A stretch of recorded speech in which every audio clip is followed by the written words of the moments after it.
All right. And that was Kay Triton and Christian Picot with a Suganai remix, also featuring arranged material from Shadow Hearts, Xenosaga 1, Magic Pendule 2, and Xenogears. That was Static Wonderland, available at VGMix.com, and OCRemix.org. I hope you like that. That is just the start of, much goodness on this, the final episode of VG Frequency here on WMRE. Larry Oji here. I thank you so much for tuning in. And we're moving on to VG Frequency episode number 62. We have a collaboration from John St. John, Trenthian, and Jill Golden, Pixie Tricks. From the Thematic Original Music Competition 2. And I believe the theme, the format of that competition was to do a scary forest. So, something like that. Like you're lurking in the woods and, oh crap, it's dark and, all that bullshit. But, I believe this track won. And for good reason.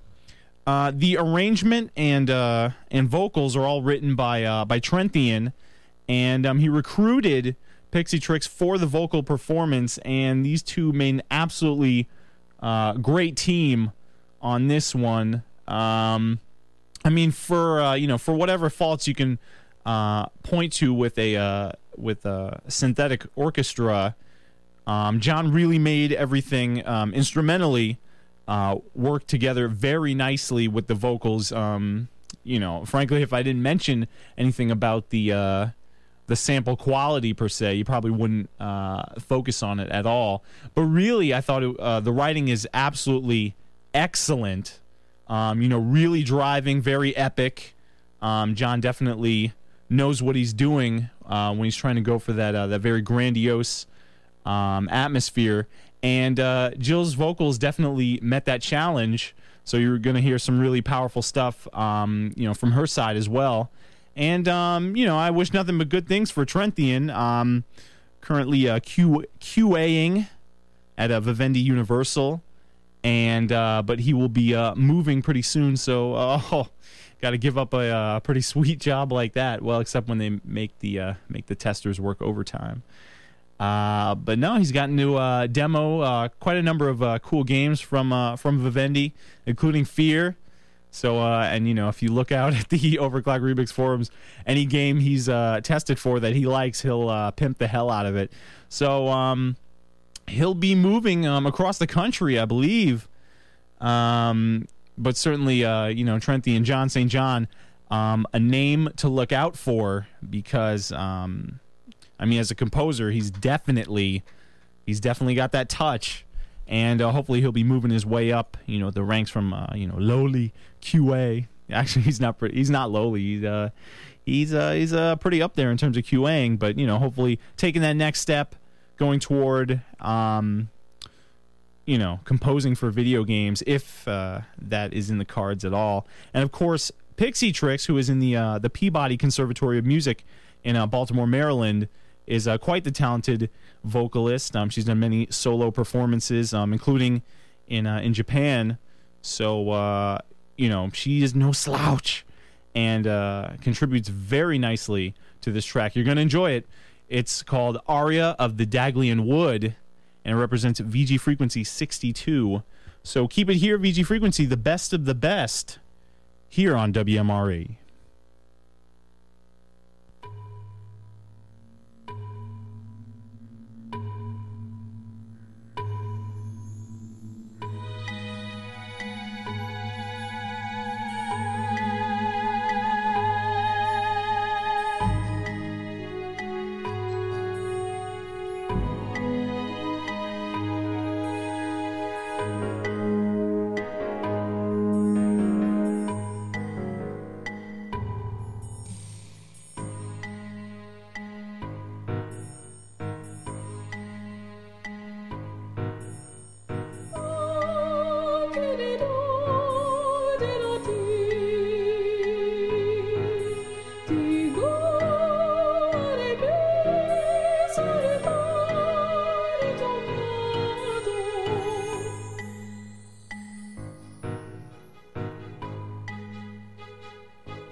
And that was Trenthian and Pixie Tricks with the winning track from the thematic original music competition 2, Aria of the Daglian Wood, representing VG Frequency episode 62.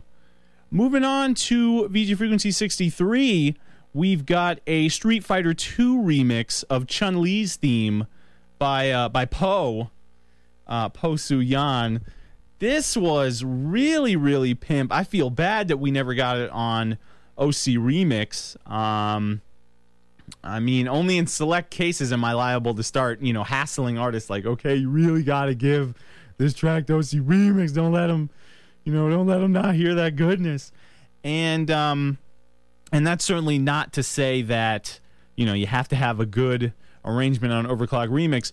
But, I mean, the truth of the matter is that sometimes you just don't get the same audience if it's not at OCR as opposed to other websites. But at the same time, since I look everywhere for my music, I can find this gold that people are passing up because they're too lazy to look elsewhere and see other gold at the other sites in the community. So, Po has this Street Fighter 2 remix of Chun-Li's Stage, Sparkle in the Midnight Sky. And if you're familiar with Po's style as it comes to kind of laid back beats and whatnot, you're really going to be enjoying this track. I know for the first couple of months that I actually had the track, I thought that the first half of the track or so was basically original or just really, really liberal interpretation of Chun-Li Stage. And so I was thinking, well, maybe it's better that he didn't submit it to OCR because it wouldn't pass on account of about, half of it just being some beats and, kind of intro stuff. But then if you can really hear the note progression from the original, simplified, of course, but, definitely used there in the first half during the build-up of the song. So this is really hot. I really think you're going to enjoy it. And definitely one of my favorite works from Po. And, this is absolutely great. If you don't have a copy, now that VG Mix is temporarily down, you can you can go to wushuplaya.com, and if it's not available for you, you can always contact Po and get that hookup. So hopefully you will be enjoying this one. So let's get into it. Representing VG Frequency 63, here's Po with his Street Fighter 2 arrangement, Sparkle in the Midnight Sky.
All right, representing VG frequency number 63, that was Poe with his Street Fighter II arrangement of Chun-Li stage. Sparkle in the Midnight Sky, available at VGMix.com. Hopefully you were liking them beats and claps. Those are all good as far as Poe's concerned, so you can always trust him to do a good job right there. So definitely enjoying that. And of course, check out Poe, wushuplaya.com, and find out what else he's up to. Now moving on to VGF number 64, we've got former Overclock Remix judge Harmony.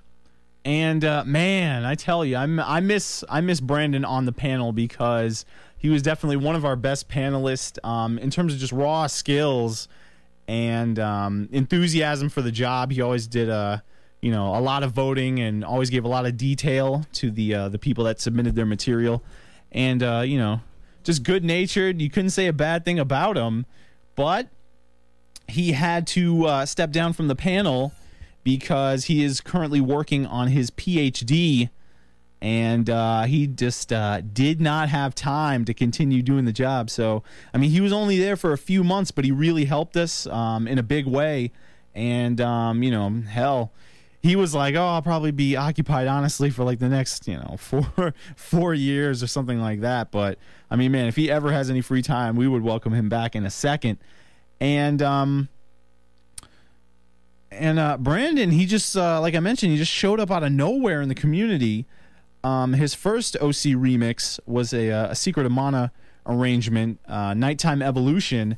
And not that it wasn't strong or anything like that, but, pretty good, obviously, very high above the bar, but not necessarily something that would make you scream, okay, well, he's going to be a judge immediately.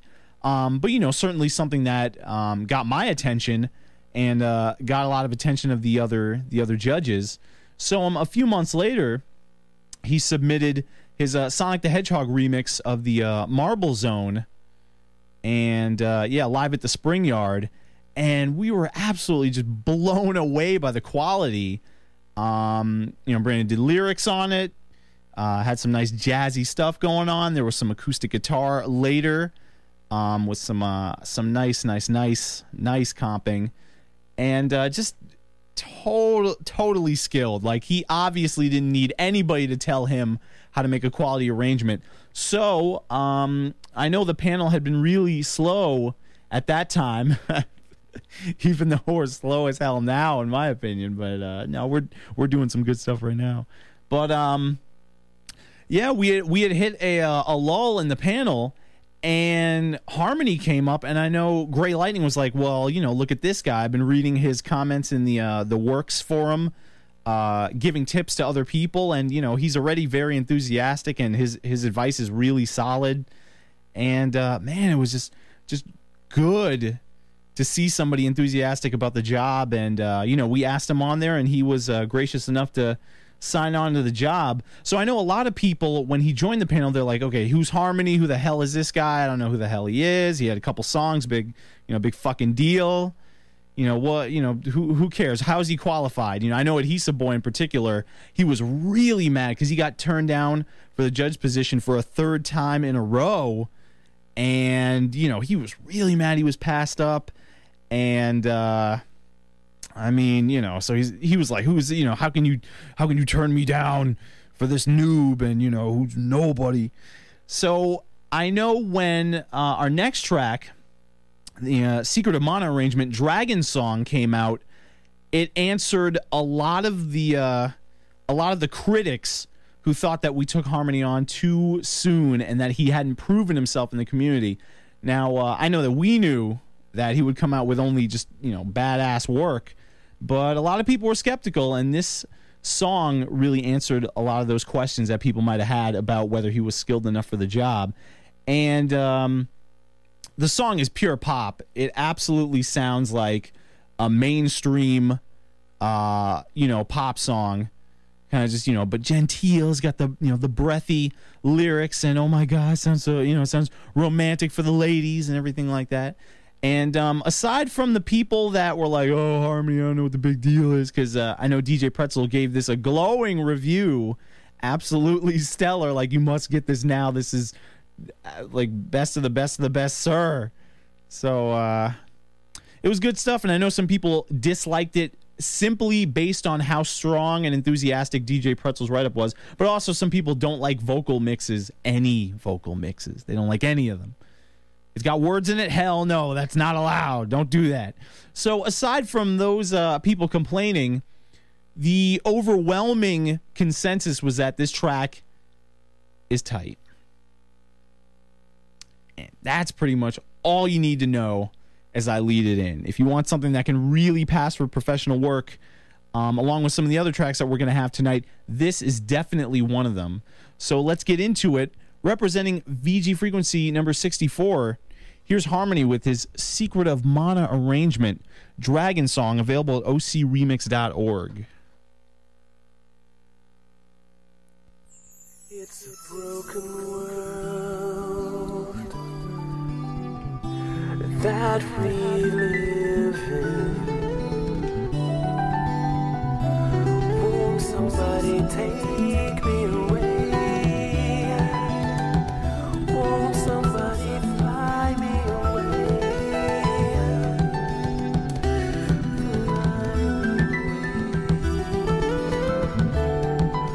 Won't my dragon fly me away? Fly me away.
All right, and that was Harmony with his Secret of Mana arrangement. Dragon Song, available at ocremix.org. And I know Rexy, who is as diligent as ever, mentioned that live at the Spring Yard by Harmony is an arrangement of the Spring Yard Zone, obviously, from Sonic the Hedgehog. Ugh. We have the fart of the brain. They call it, colloquially, they call it the brain fart. But yeah, I mean, in terms of Harmony's material, get all of it. Get all of it. That's all I gotta say. That is some damn good stuff. Very A grade. Hopefully you were liking that, and even if you didn't, hopefully you can respect the quality, that it represents. I mean, I try and be open-minded. I try and see things, for quality, even if I don't like them. So, yeah. So, try and keep an open mind, folks, right? Come on now. So, Larry Oji here on VG Frequency, WMRE, Emory University Student Radio, Atlanta, Georgia. And we are running down the best of the best for the VG Frequency finale. So, picking a track from each episode this season, and I'm giving you some background and playing it, and hopefully you will like everything that I'm picking. But even if not, I know that at least one person, points to himself, will like everything that is on the show. So, I certainly can't be disappointed with that. Now, moving on to VG Frequency number 65, we have DJ Red Light with his Descent 2 arrangement, Revelation, available at ocremix.org. And, Ashley Carr, representing Australia, so the home of the Orchalcon and Potshot and other some such overclock remixers. So DJ Red Light, he is absolutely talented. I loved listening to a big chunk of originals that he released this past summer. It was actually music that kept me company while I was chilling at the airport. Actually in Washington D.C., Washington Dulles Airport, waiting for my connecting flight to Atlanta to complete my move back to Atlanta. So DJ Red Light, you can always you can go to djredlight.com and check out his material and get a feel for it. He's got some great stuff. You can check out stuff like Dizzy Valentine, for example. This stuff is all great. Great electronic music. And here with Revelation, you see DJR's skills with Reason. If you're familiar with the Reason, music creation program, then you'll recognize a lot of the synths, a lot of the tones there. So you may be familiar with that with Protricity's work, and because that's who primarily I think of when I think of Reason. So good stuff here. Descent, a game that actually had two different soundtracks. There was a MIDI soundtrack and then a completely different Red Book audio soundtrack. So I believe, this is an arrangement from the MIDI soundtrack.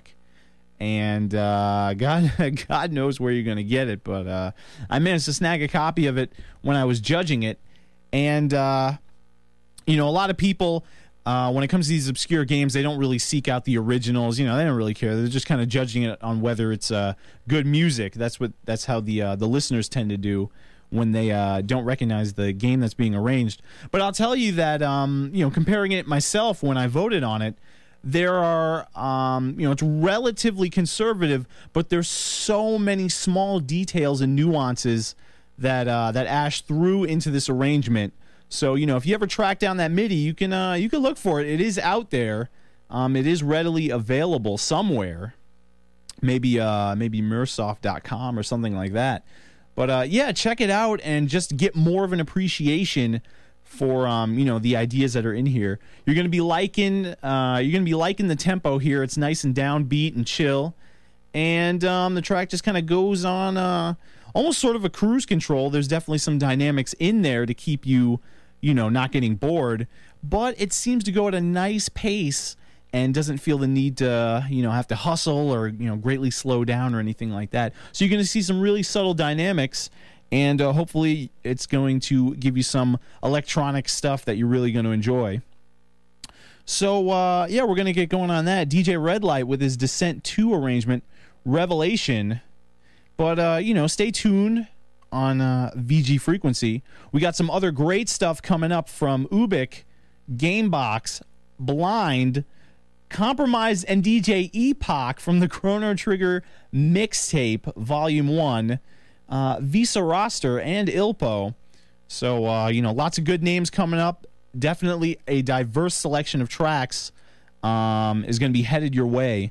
So in the meantime, keep it here and check out DJ Redlight with his Descent 2 remix, Revelation.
And representing VG Frequency 65, that was DJ Redlight with his Descent 2 remix, Revelation, available at ocremix.org. And, of course, check out DJ Redlight over at djredlight.com. Definitely check out his originals, like I mentioned, Dizzy Valentine, Inhibition, Epiphany. Those are all very good. And he's got some more recent stuff available that, damn it, I missed it. So I'll have to check those out. I'm sure they're very good as well. So you're definitely going to have to make your way over to djredlight.com and get that hook up. Don't miss out on that. So moving on to VG Frequency 66, we've got Ubik, Brian Davis. You can check him out over at ubikmusic.org. That's UBIK music.org. And, about a year ago, or about maybe a year and a half ago, Brian started the Auld Lang Syne original album competition. It's not literally a competition, but it's just an excuse for everybody to make short albums and, release them. So usually he'll do some sort of deadline like January 1st, or in some cases August 1st, or the first of whatever particular month. He'll give people about 3 months or so, something like that, to just create a short original album and get it out before the allotted date, scheduled date. So I'm sorry, it's about maybe 2 months. So a lot of people have had some great stuff for Auld Lang Syne. You think of Gwillem, Wogan, and the Mind Penis Zeitgeist, or Dennis Mott and his alter ego Captain Tortilla with the short album Cold. And Quinn Fox has had Fitzwarreen and Fitzwarreen 2. So a lot of good music has been coming out from the Auld Lang Syne album series. If you want to check it out, you can of course go to als.ubikmusic.org and get all the information. There have been 3 contests so far. There's, like I mentioned, it's not a real competition. There's no winner or loser, but the winners are the people who check out this music. So not to be outdone himself, Ubik for Auld Lang Syne 2 came out with the album 4 Mullet Tire. Now, I don't know what the hell a 4 Mullet Tire is supposed to be. It sounds like nonsense or gibberish. Hell, I don't know. Probably got it from some sort of cool thing, and I'm too lame to know what the cool thing is. But I don't know. I'm sure somebody out there might know. But yes, good stuff. The track I'm going to be spotlighting is called Cool Down, Get Your Refreshment On. And I don't know. Is it? Am I groove biased or something like that? Because a lot of tracks for this finale are featuring the groove. I don't know. I mean, I'm feeling the coolness, and I'm getting my refreshment on. The track is actually pretty hot. The track is slick, and I like the opening. It was just really non sequitur. You'll know about it when you hear it. And one of the highlights of it was the breakdown in the middle of the song where Brian throws in some voice samples from the movie 1984, of course, based off the book of the same name. And I can't lie, like it felt very, very Beastie Boys-ish, sort of, like just the nature of the sampling. It felt like something that I would normally hear in some sort of Beastie Boys song rather than, something else. So I don't know. I like the flavor right there. And I don't know when 1984 was made. Probably sometime, I don't know, in the 60s. Who knows? I don't know. You'd have to go to IMDb and research that. I have no idea. I'm sure somebody would tell me, but I'm not too concerned. But the main thing I wanted to say in terms of the 1984 connection was that just hearing the voice samples, they're so amusing that now I have to check this movie out. So I am waiting for an opportune time to check that out. With my lady. And, we're going to see what the deal is, and hopefully the movie is as good as the book was, because the book is pretty damn good. Y'all should read. Normally I don't recommend it, but a good book. So, Ubik had a lot of other good tracks on 4 Mullet Tire. So, if you're feeling this track, I definitely recommend you to check out the entire album, see what else is there. It's very consistent. I think you're going to like a lot of what it has to offer. So we're going to get into it with Cool Down, Get Your Refreshment On, VG Frequency, the best of the best. And of course it's the best when there's the groove bias. Time to get home and drink some iced tea.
All right, short and sweet.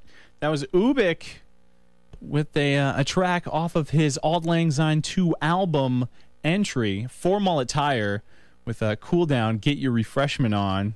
Man, that is I like that 1984 sample. I don't know, man. It's pretty sweet. I don't know. I guess it's it's off some TV show, where of course the government controls everything. So this is the most sterile television that they can put on. But you're supposed to love it because you're controlled by the man. So yes, I'm very scared. No, I was feeling refreshed. Good stuff by Ubik. Once again, check him out.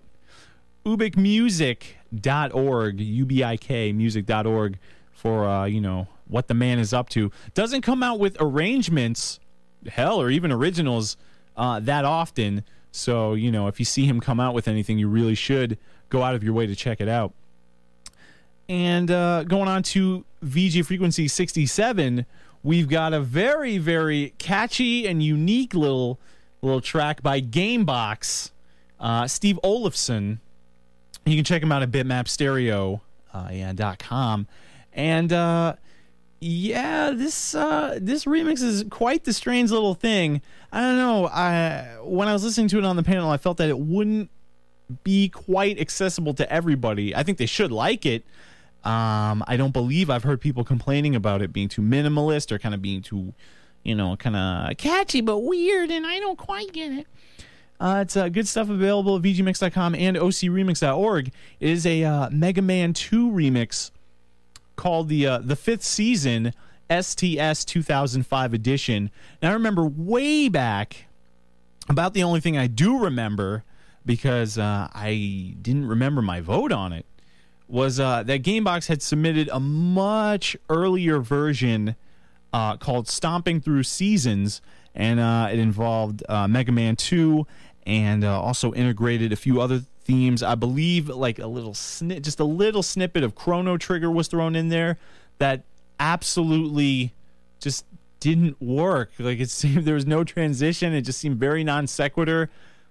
And, I know the track, obviously, and it was rejected. But the thing is, I usually at least remember something about a past rejection when somebody returns and resubmits it. And I couldn't remember a damn thing about Stomping Through Seasons. And, certainly not to disparage Gamebox, as, this track is on this best of show, and I like it a hell of a lot. But man, the older version of this, totally unremarkable and just wasn't well done. But, sometimes you kind of get afraid when people resubmit because they don't really, retool it the right way. They don't really do it comprehensively and really take a look at how they can improve things and get everything sounding more cohesive. So I went back and listened to the older version, and the Fifth Season, is just leaps and bounds above the previous version. It's almost like two different tracks entirely. And, I really think you're going to be impressed by it. I certainly was. And Gamebox, man, where is he going? He had some good Metroid 1 stuff. Very ultra-liberal arrangement. It was called, I believe, Drifting in a Kelp Sea. It was supposed to be a remix of Kraid's Chamber, but it was so liberal, it would never pass. But it was very chill, great guitar, and a very liquid feel. And I don't know, I had my comparisons to Vigilante. Obviously, not as polished, but just the the vibe there, was very good. So I liked it. If you can track that down at VG Mix as well, you should check it out. But Gamebox, great guy, of course, representing Sweden. So the Swedes, they're all very cool in my book. Along with my man Ravon at ormgoss.com. So of course, the place you should check out for 24/7 streaming OC remixes. So it's all good. Gamebox is hitting you with some blippy, glitchy sounding flavor. It's actually pretty happy and upbeat, but not so happy as to feel like you're cutting the nuts off. So you should like it. This is pretty chill. Check it out. Gamebox with his Mega Man 2 remix, the Fifth Season STS 2005 edition. You're listening to VG Frequency, the best of the best, here on WMRE.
And representing VG Frequency 67, that was Gamebox with a Mega Man 2 arrangement, the 5th season STS 2005 edition, available at VGMix.com and OCRemix.org. And moving on, VG Frequency 68. Oh, the Bound Together episode. For any of you out there who aren't familiar with the Super Nintendo game Earthbound and its music project, this is a community-wide music project. Involves a lot of people, generally focused around One Up Studios. And the people who are regulars there, as Joe Cam, the project organizer, JoeCam.net, knows most of those people from that area of the community. But it is really, really a great album, Bound Together, which you can check out over at earthbound.joecam.net. And it has got a really, really, really diverse offering of artists. There are a lot of great tracks on there, and it was really difficult to pick only one. So there's good stuff from a lot of people. You had Maze Dude with C60 Funk, and that is waiting to be posted to OC Remix. Also had Joshua Morse with Peaceful Bean, and Crazy Crackers, and Mithril Nazgul with The Black Market, the One-Ups with Summers, and I was really partial as well to Zaratool's Dialema 2 Cafe, which was also really, really skillful, and represented Zaratool coming out of a very, very long hiatus from the game music arrangement community. So there's a lot of good stuff on there. You really should check the album out. Pretty solid. Was it 31 tracks on there? And 31 tracks. You're really going to see a great collection of names and also a very diverse offering of tracks. But the track that I selected was from Blind. It is a remix of Snowwood's Boarding House. Cleverly punned off of the game title Earthbound. It is called Snowbound. And if you know Blind, he's going to hit you with something fierce. And so, if you like that hard electronica with lots of volume, lots of power, very dense, you're really going to be liking it. You're going to enjoy what Jordan has got in store for you. And one thing I was really impressed with, especially because Blind has more of a history of doing very skillful but nonetheless conservative arrangements of whatever he tends to mix. So, if you check out a lot of his older stuff, say at Overclock Remix, like Blue Vision, his Donkey Kong country arrangement of Aquatic Ambience, and you can check out his Star Fox remix Space Cowboys, which is a remix of the ending theme. They're really conservative, obviously very personalized and very expanded. Jordan is great at creating a lot of new writing and giving an edge to tracks that otherwise don't have it, a really hard edge.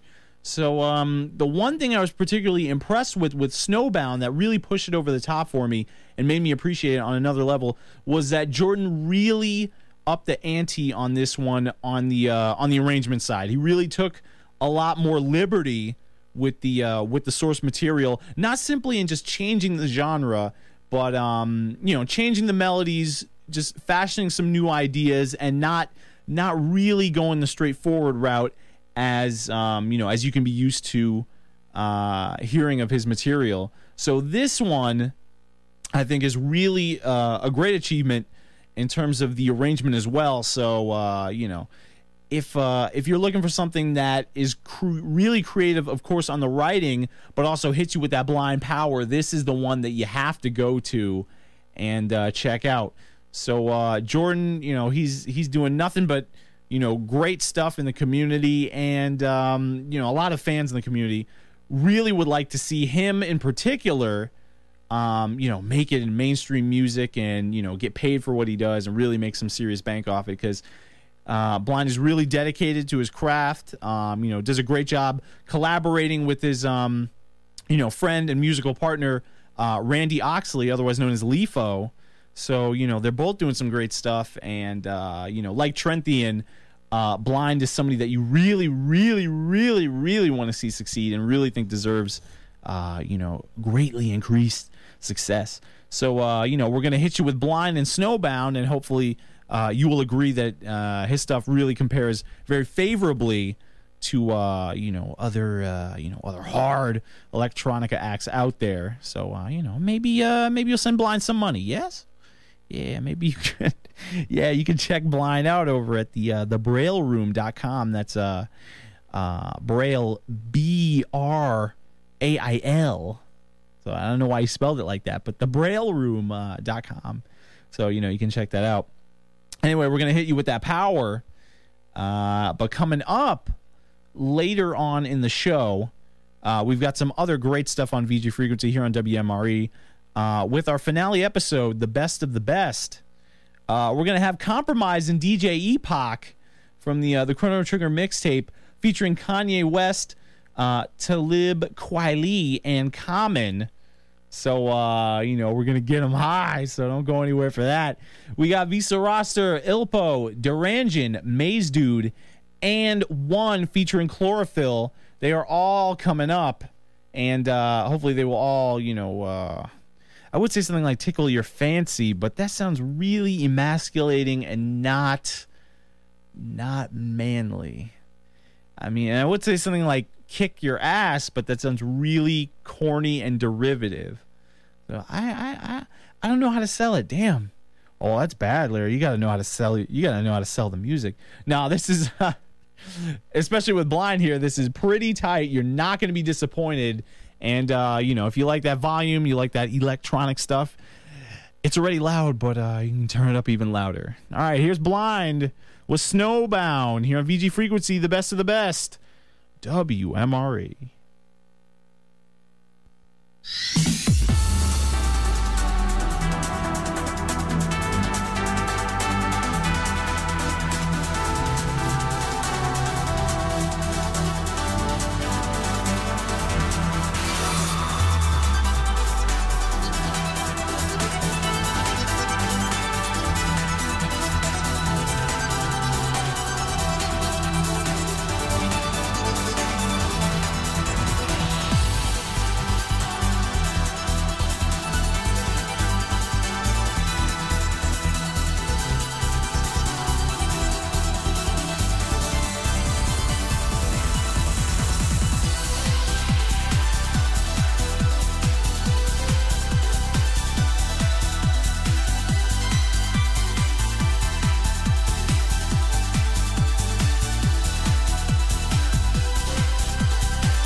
joked at the end of the album like they were gonna do Kirby Superstar or something like that, like a volume 2. So Kirby Superstar mixtape. But I've been told that was just a joke and that they're not gonna do it. Man, I feel bad, yo, because I want them to do it because the results were good. So anyway.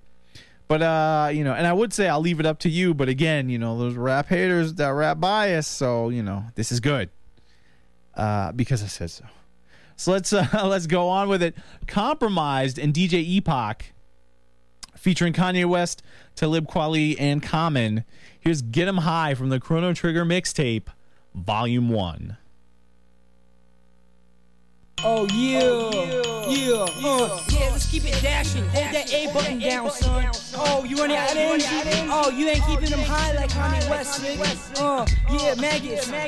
Yeah, he be fucking your mom and shit. You didn't even see that shit coming. DJ Epoch, EPOCH, CronoTrigger.com. I mean, CronoTriggerMixtape.com. Yeah, you didn't even hear that first part, dick. And if you're losing your high, then smoke again. Nah, my flow is in the pocket like Wallace. I got the bounce like hydraulics. I can't call it, I got the swirl like alcohol. Late my freshman year, I was going through hella problems till I bit up the nerve to drop my ass about a call. My teacher said I was a loser. I told her, why don't you kill me? I give a fuck if you feel me, I'm gonna follow my heart. And if you follow the charts or the plaques or the stacks, you ain't gotta guess who's back. You see, I'm so shy that you thought I was bashful, but this bastard slow will bash your skull. And I will cut your girl like past the troll. And I don't usually smoke but pass the dro. And I won't give you that money that you asking for. Why you think me and Dane cool? We assholes. That's why we hear your music getting fast forward. Cause we don't wanna hear that weak shit no more. Throw your motherfucking hand. Get 'em high. All the girls pass the weed to your motherfucking man. Get 'em high. Now I ain't never tell you to put down your hand. Keep 'em high. And if you're losing your high, then smoke again. Keep 'em high. Now, who the hell is this? Emailing me at 11:26, telling me that she's 3626 plus double D. You know girls on Black Planet B when they get bubbly at NYU, but she hail from Kansas. Right now she's just lamping, chilling on campus. Sent me a picture with a feeling on Candace, who said her favorite rapper was the late great Francis. WHIT, it's getting late, mommy. Your screensaver say tweet, so you got to call me and bring a friend for my friend. His name Kweli. You mean Talib, lyrics stick to your rib. I mean, that's my favorite CD that I play in my crib. I mean, you don't really know him. Why is you lying? Yo, Quack, she don't believe me. Please pick up the line. She gon' think that I'm lying. Just spit a couple of lines, then maybe I'll be able to give a dick all the time and get a high. Yeah. I can't believe this nigga use my name for picking up dimes. But never mind, I need some tracks, you trying to pull tracks out. And my rhymes are finna blow, you trying to blow backs out. Well, okay, you twisted my arm, I'll assist with the charm. Hey, yo, ain't you meet that chicken that conflicts with your mom or something? But she got the bougie behavior, always got something to say like a okay player hater. Anyways, I don't usually fuck with the internet. Or chicken breath control, stuff to they arm like Nicorette. You really fucking that much, you're trying to get on cigarettes. If she think it's fly, she ain't met a real nigga yet. I apologize if I come off a little inconsiderate. I got the bubble cushion, the sister could get ahead of it. Get 'em high like noon or the moon or a room filled with smoke, a hype filled with dope. Y'all assumed I was doomed out of tune, but I still feel the note with real nigga quotes. Real rappers is hard to find, like a remote. Control rappers out of YouTube, but still got love. That's why I abuse you who are not thugs. Rock clubs like Tiger Woods in the hood. Should have my own reality show called Soul Survivor. I stole on lava, niggas and you. You's a bitch, I got ones that are thicker than you. How could I ever let your words affect me? They say hip hop is dead, I'm here to resurrect me. Mars is too sexy to even make songs like these. That's why the raw don't know your name. Like Alicia Keys, too many featured MCs and producers is popular. 12,000 fans, nobody got the cop in a album. How come you the hot garbage job? The years clear, your image is souped up. Label got you souped up, telling you you sick when you a dick with a loose nut. Video hard to watch like Medusa. Even your club record need a booster. Timped up with a pimp cup, illiterate nigga. Read the info, red across your head. I'm bred king like Simba, bolder than Jimba. I ain't a mad rapper, just an MC with a temper. You dancing for money like honey, I did this my way.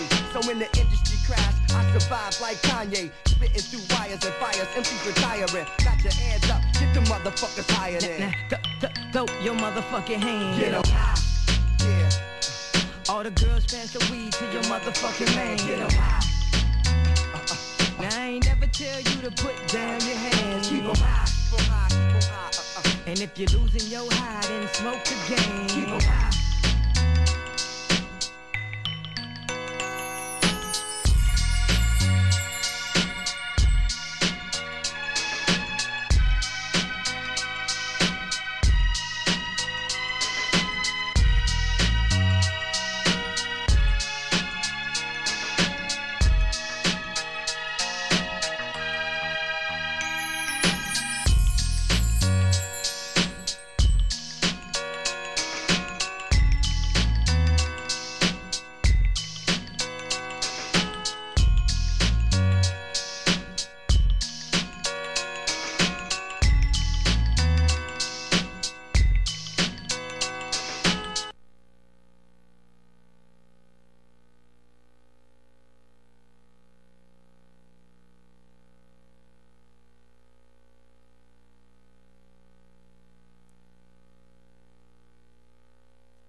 What does Suzumi Bachi say?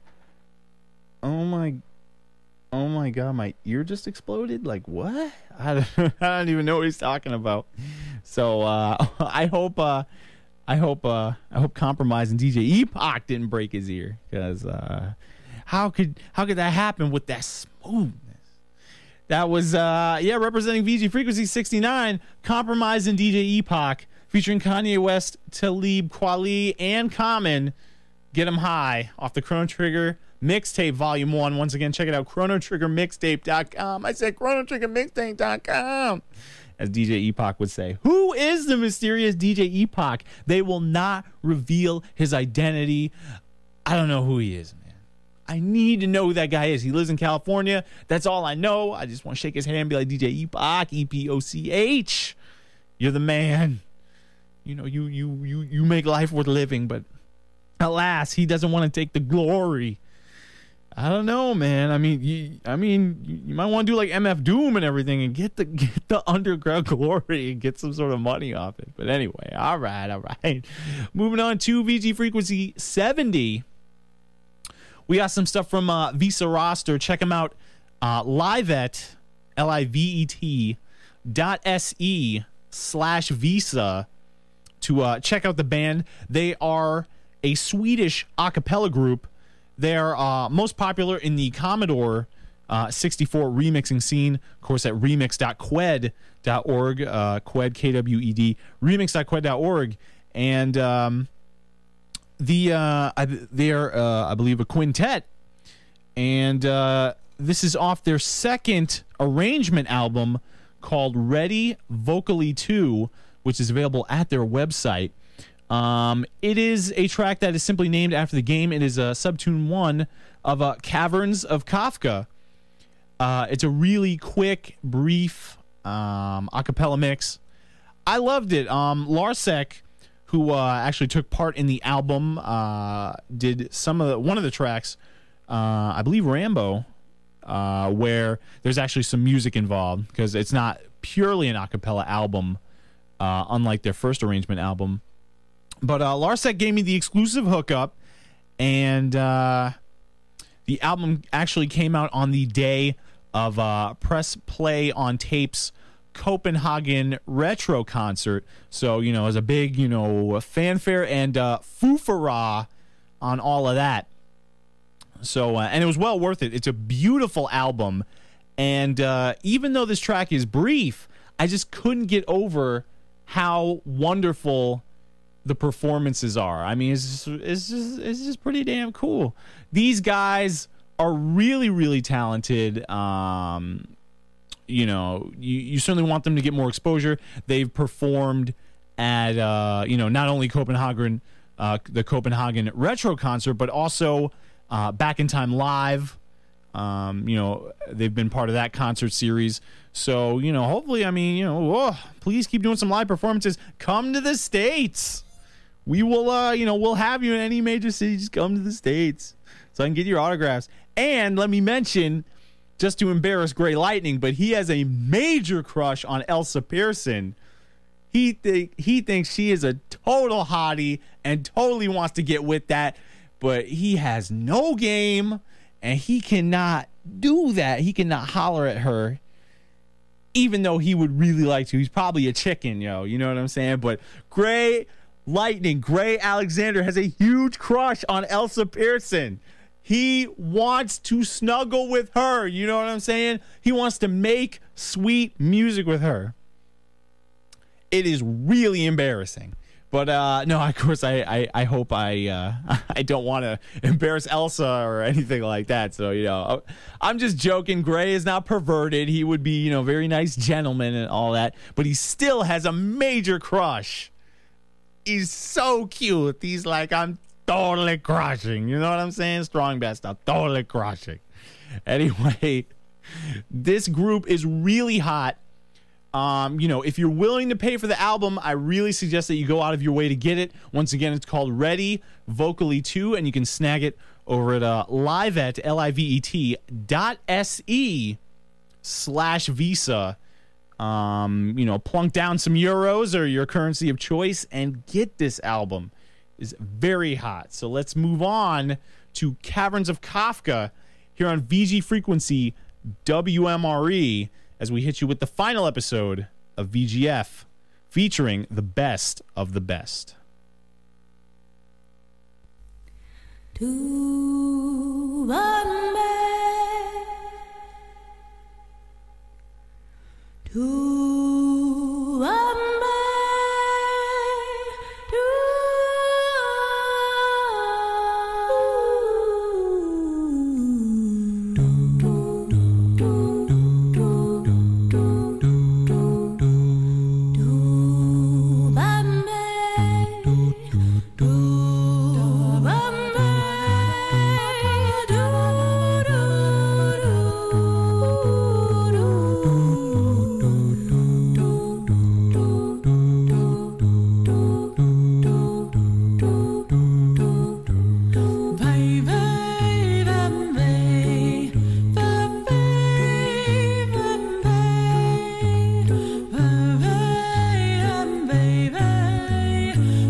All right, representing VG Frequency 70, we have Visa Rasta.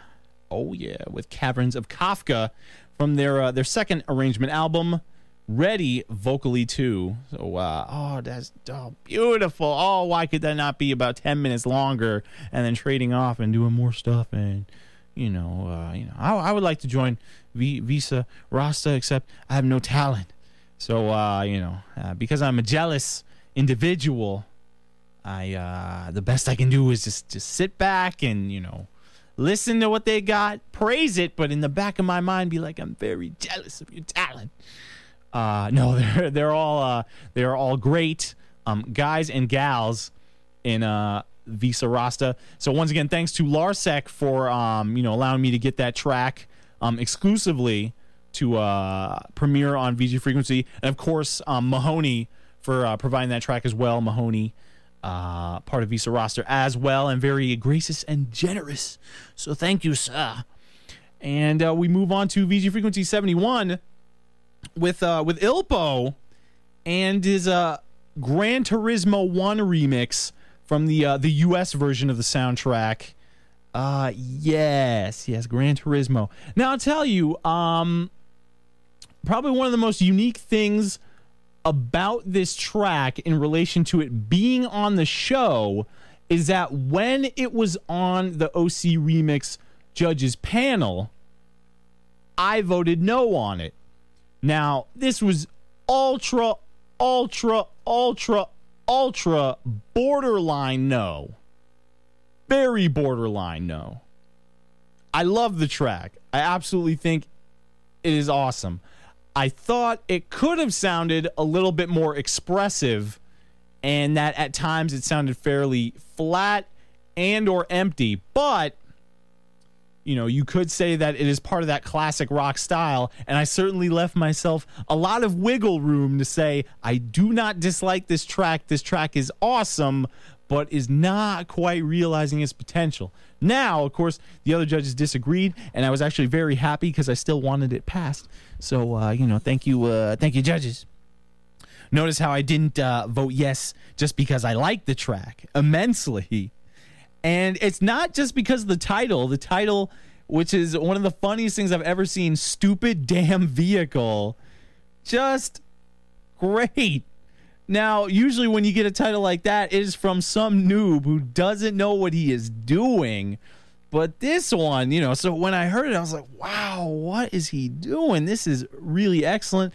I don't know. I think DJ Pretzel compared it to like Steely Dan. Yeah. So, I mean, you know, it's definitely got a lot of that classic rock vibe, and hopefully you're going to be liking it. It has got a lot of elements of tango in it. I know Pixie Tricks was like, it's not tango, or I can't do a girl, not tango. So don't say it's tango. I don't know. I mean, it's the timing is very tango-ish. What can I say? Very tango-ish, and you know, very delicious at that. Very tango, very mango, very good. It is an arrangement of Moon Over the Castle, the main theme of Gran Turismo. You're really going to be liking it. I thought it was absolutely wonderful, and I didn't yes it. What is this? A crack? No, it just shows you. I've had some stuff actually on my my last best of show. I had another track by Arse Assassin, which I voted no on, but which is so good, from Resident Evil 3.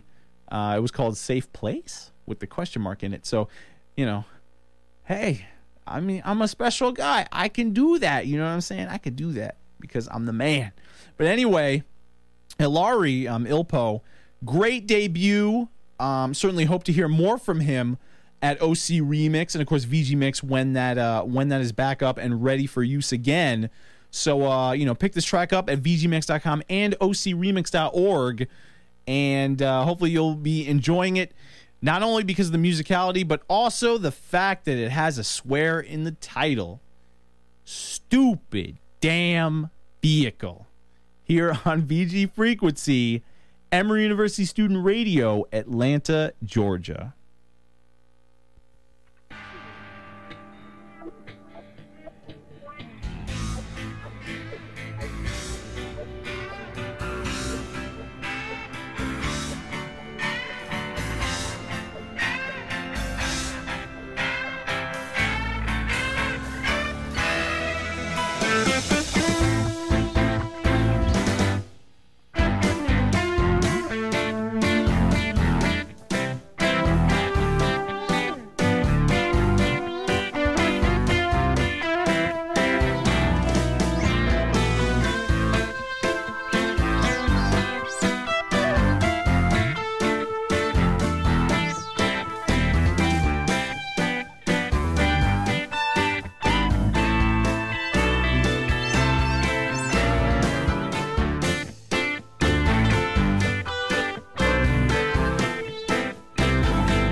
And we had representing VG Frequency 71, that was Ilpo with his Gran Turismo 1 US arrangement, Stupid Damn Vehicle, available at vgmix.com and ocremix.org. Oh, that is good. Very authentic, classic rock style for you. You have to go get it. Did you know that somebody could make something like that from a racing game? From a racing game! That's unbelievable! I mean, damn, stupid damn even, damn vehicle, damn. There is no other time I would be able to slip that in there, so yeah. But moving on to VGF 72, Durangen. I remember for a while he would submit a lot of stuff to OCR, and, you know, there were a lot of issues, and, you know, everything wasn't really sounding that hot. A lot of the sounds weren't that strong. He wasn't using the right tones, and just the arrangements weren't even that strong. There was a lot of potential, but he wasn't realizing, you know, everything that it could be. But Michael Boyd Durangen, really skilled, and is definitely an example of somebody getting into the community, having the interest, and simply just gradually, but, you know, very, very admirably, just gaining skill, you know, gaining a lot more skill in his performance, you know, letting the execution, you know, result in the best that he can do for the arrangement, because, you know, certainly half the game is getting the arrangement to be very strong and creative, but then the other half is, you know, putting your sounds to good use, making everything sound, you know, cohesive. And so Durangen's really improved in the last year and a half or so, and you know, one of the first mixes that really got my attention was his Final Fantasy 1 remix, Warriors of Light. And he did it, I believe, for Splendid Performance, one of the earlier rounds of Splendid Performance. And I did, yeah, for some sort of Squaresoft round. You know how that is, pretty easy, you know, Square, you know, you can do whatever. But, you know, it was really just the most pristine work I had ever heard from Mike, up until that point in his arrangement career. But then later on in the competition, for the final round of Splendid Performance, which you can check out at rpgamer.com, Splendid Performance, the fifth round, Reborn Meaning, in which you had to take a source tune of your choice and completely overhaul the style so that the arrangement style is completely dissimilar to the original. And so Durangen chose to remix the same theme from Final Fantasy 1, but nonetheless give it that new spin. So, I mean, it's amazing.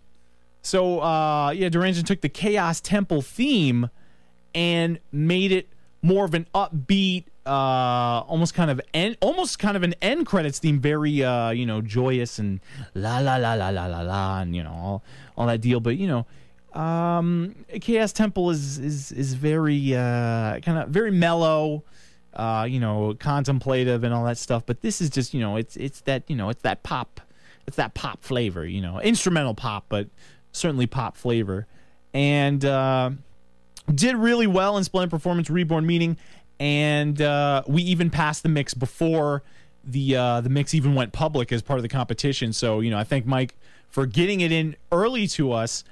I mean, he just keeps hitting the bullseye with these arrangements. These are hot. He had a Lufia one recently, which I thought was not as hot, which I wasn't particularly keen on from Dwelling of Duels, but it's certainly not for a want of talent or anything like that, but more of the time limit and the deadline, and, you know, and some of the tones. But when Mike is on fire, he's really on fire, which you're going to hear right here. Final Fantasy 1 finally home. And, of course, you know, I encourage you to check out the companion piece of sorts as well. It is also available at OC Remix, VG Mix, and Splendid Performance, Warriors of Light. So let's get into it with Durangen, representing VG Frequency 72. Here's his Final Fantasy 1 remix of Chaos's Temple, Finally Home.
Representing VG Frequency 72, that was Durangen with a Final Fantasy 1 remix, Finally Home. And of course, Rexy, who is there again. She cannot join in the IRC, but she filtered her message through the Beer Guy 007, Kevin Lorenzo Sisk, mentioning that Warriors of Light was actually from the RP Gamers Sonic Revolution contest. So that's actually a precursor to Splendid Performance. But yeah, still made for rpgamer.com, and part of that series, rpgamer.com is definitely a place where, if you, even though I always say RPGs are for geeks, man, if you want to get arrangements of material from role-playing games, of course, the bread and butter, Final Fantasy, Chrono Trigger, are there even any other games? All the Square games, Xenogears and all that. But of course, like Dragon Warrior and all that, all that business. If you want to hook it up on that level, you can check it out, rpgamer.com. And there's lots of good stuff from other artists, Rexy being one of them. Zos, Disturbed, Christian Picot, definitely, lots of good stuff. So, don't go anywhere. Don't go anywhere on that one. You got to check that out and, give it that look. So Durangen, definitely solid. I love seeing the guy improve, and just, his stuff is becoming very A grade, and, you got to love it. Now, moving on to VG Frequency 73, we got Maze Dude with a cut off of the American album. You can check it out, mazedude.com/AA. And this is one of the 2 tracker pieces on the album, remixing material from Joe McDermott's Zombies Ate My Neighbors soundtrack from the Super Nintendo. Maze Dude, skills. Skills. What can you say? The man has had skills from day one. Absolutely great. He has a really offbeat style. You really can't put a beat on him. Other people can sound like him, similar to him. You might hear something from Israfel, kind of avant-garde, weird, weird structure, the same kind of deal. Schnabubala. You might hear stuff like that where, very kind of odd style. Even you can even throw Zyko in there on some level.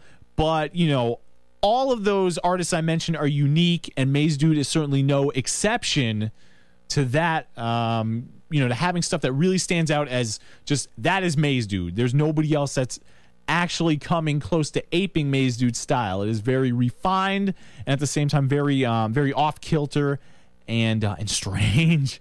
So we're gonna have a great tracker piece. I believe it was made in Impulse Tracker. So we're gonna be playing the IT file directly for pristine quality. The American album was a great project dedicated to arranging game music that was created by strictly created by American video game music composers. So there's lots of good stuff from guys like Tommy Tallarico, the Fat Man, Jeremy Soule, Jack Wall. So all of that good stuff is up in there. Bobby Prince. So lots of great talent. Robin Miller as well, represented in the American album. Very diverse offerings. You're going to hear stuff from Doom 2, from stuff from the Myst series, stuff from Seventh Guest, Earthworm Jim. You got to go get that. Lots of classic games that also have classic soundtracks that you really got to check out. I know Maze Dude did he offered the album free of charge, but did a donation option, with which, if you want to support the album, and please do, it is really worth your time and money, to be honest, do the effort put in there. You can donate to Maze Dude. There's a donate feature available at, once again, mazedude.com/AA for the American album. Drop him some money. Come on, man. Hook him up, yo. He was mentioning to me on VGF 72, actually, that donations were relatively low, And I mean, honestly, it's a shame. Not that he was expecting bazillions of dollars, and for you fans out there to purchase him a Ferrari, but it's like, you gotta break Chris off with a little something. The guy does so many things. He's really cool. I mean, he does stunt work. He does professional stunt work. He does capoeira, martial arts.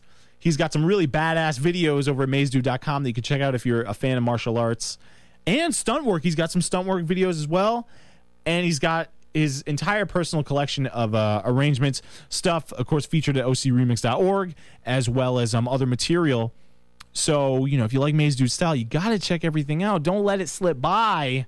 Christopher Lee Getman, represent, man, please.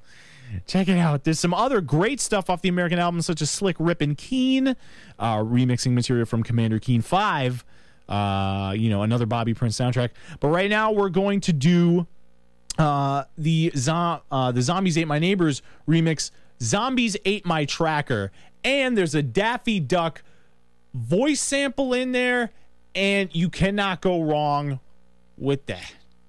So keep it here, VG Frequency, WMRE. We're going for the best of the best. My personal selection of my favorite tracks from the various episodes of VG Frequency this season. Coming up, we've got one featuring Chlorophyll on vocals. We've got Binster, Tepid, Quinn Fox, and some original material by famed video game composer Alexander Brandon. So don't go anywhere. We're going to hit you with some more good stuff on the way. In the meantime, let's throw it over to Maze Dude and Zombies Ate My Tracker.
representing VG Frequency 73, that was Maze Dude with his Zombies Ate My Neighbors remix, Zombies Ate My Tracker, part of the American album, which you can check out at mazedude.com/AA.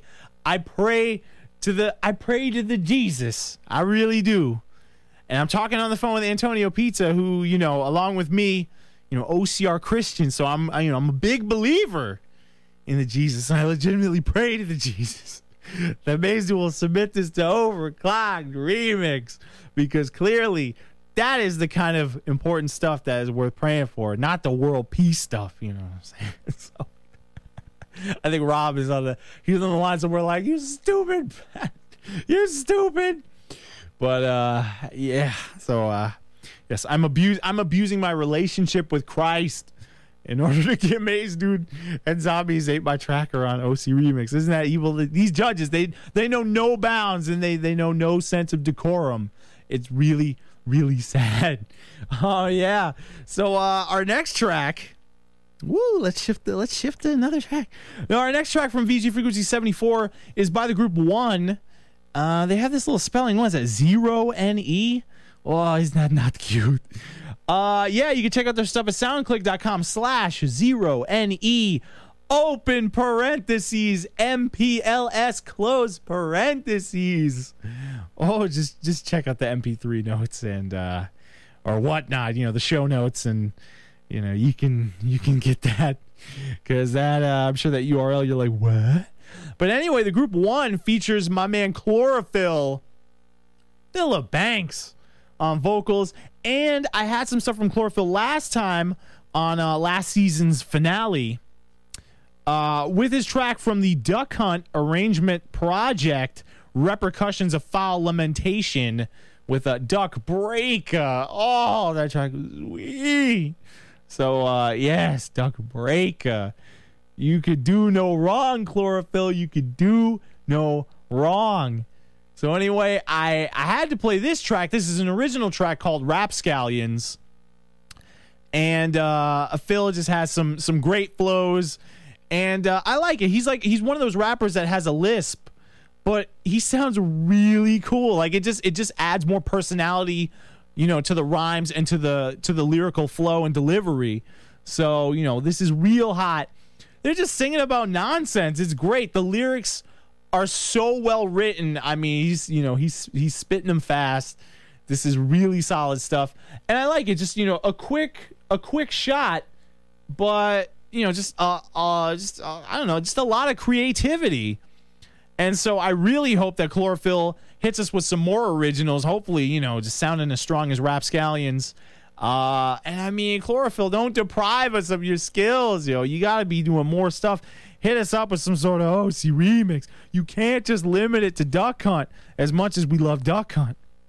And, you know, you can't do that. So, yeah, but anyway, y'all snag it if you like that rap flavor. The beats are pretty basic.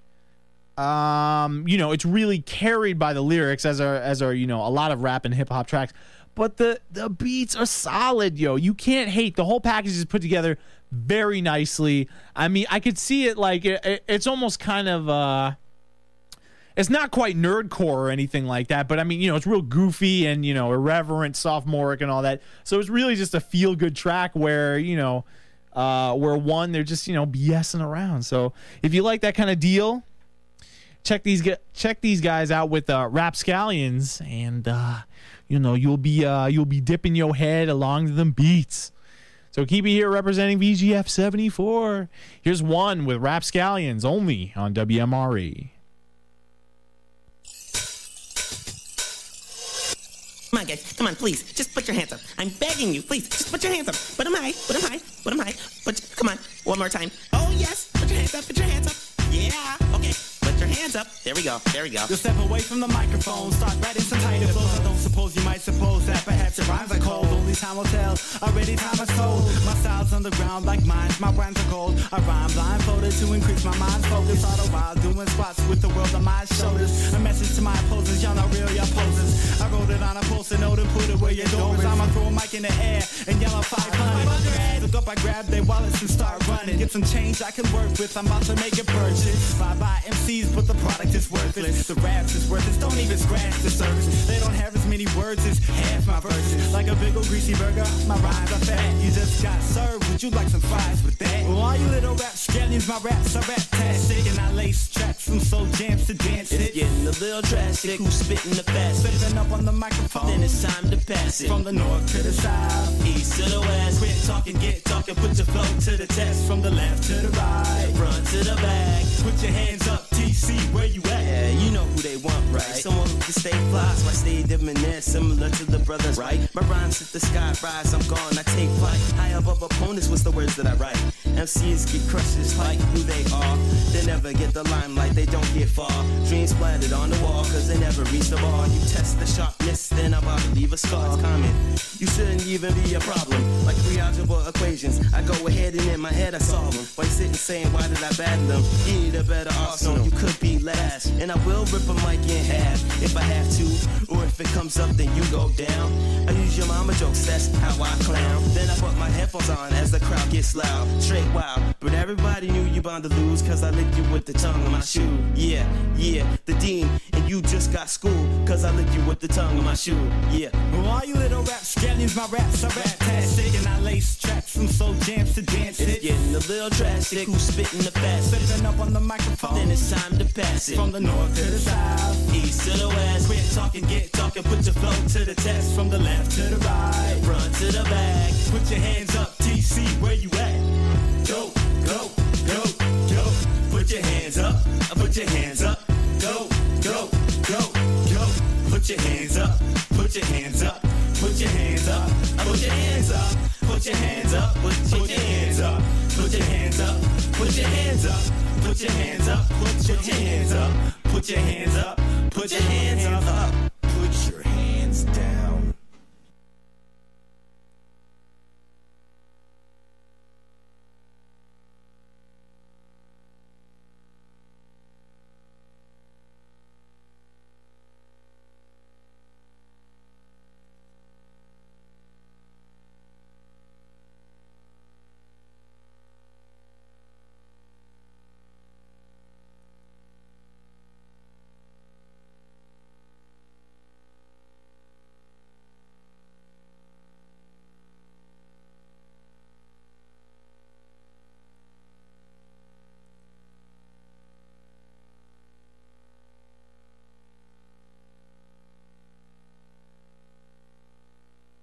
I'll be on the air in a minute.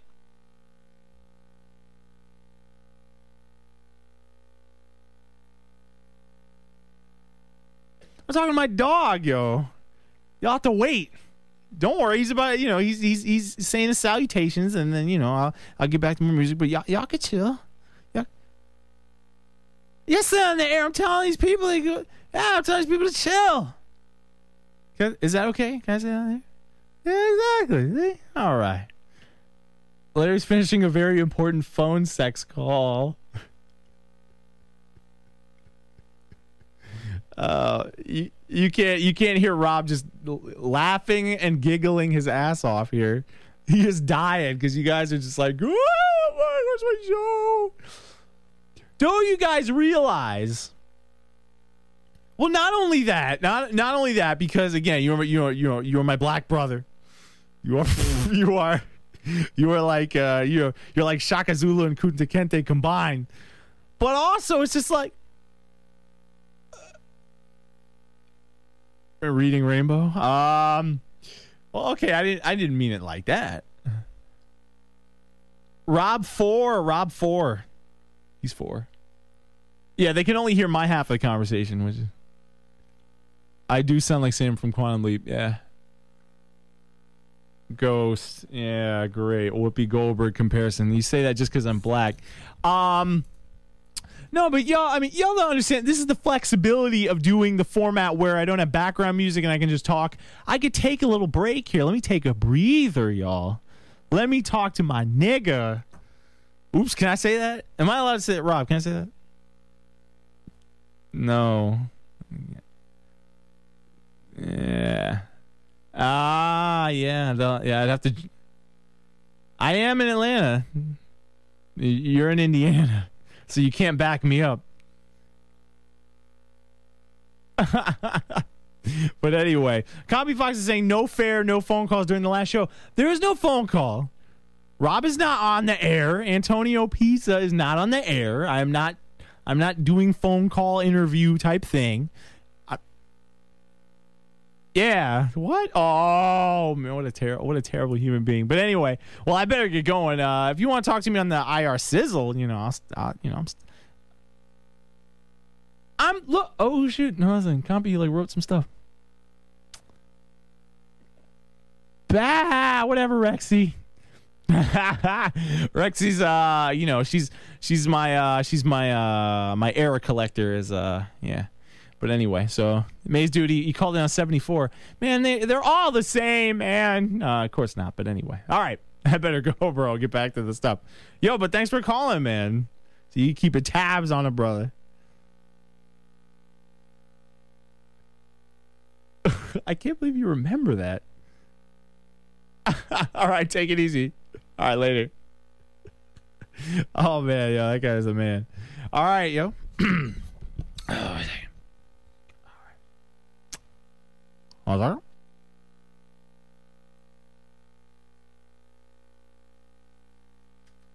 What are you talking about? Me? This dude was on VGF 74.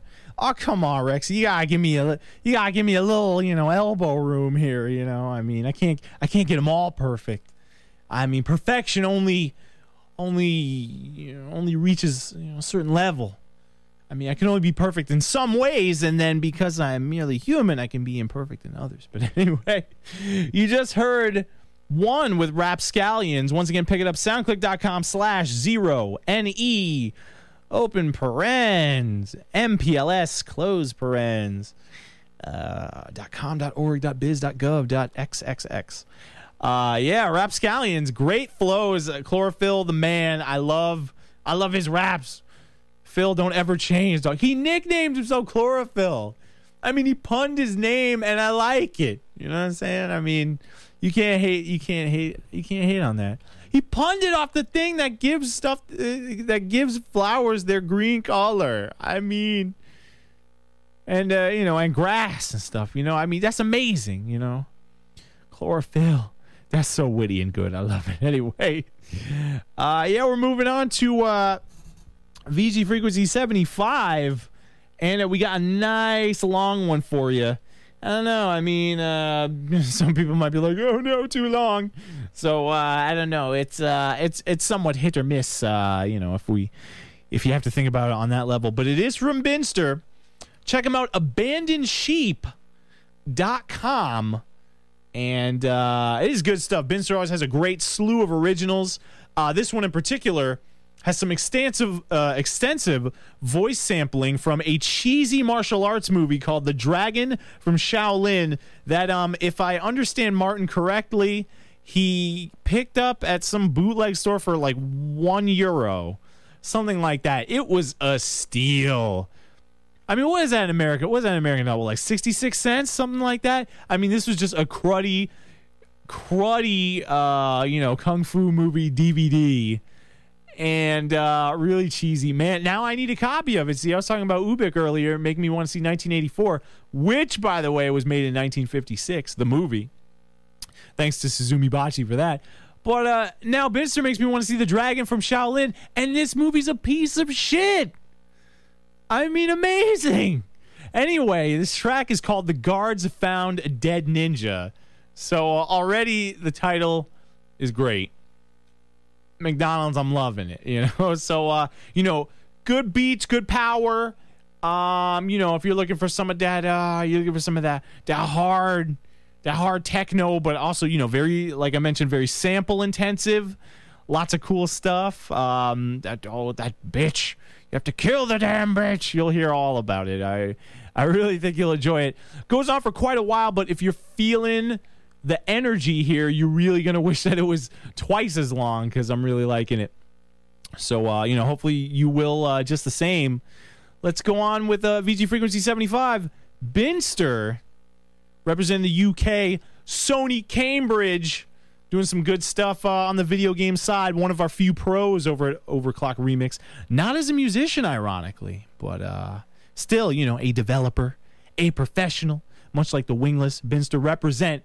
Here's The Guards Have Found a Dead Ninja, Emory University Student Radio, Atlanta, Georgia.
Taking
And representing VGF 75, we had Binster with his original track, The Guards Have Found a Dead Ninja, available at AbandonedSheep.com. Very thick beats. I'm loving them. They sound excellent in the studio on these monitor speakers.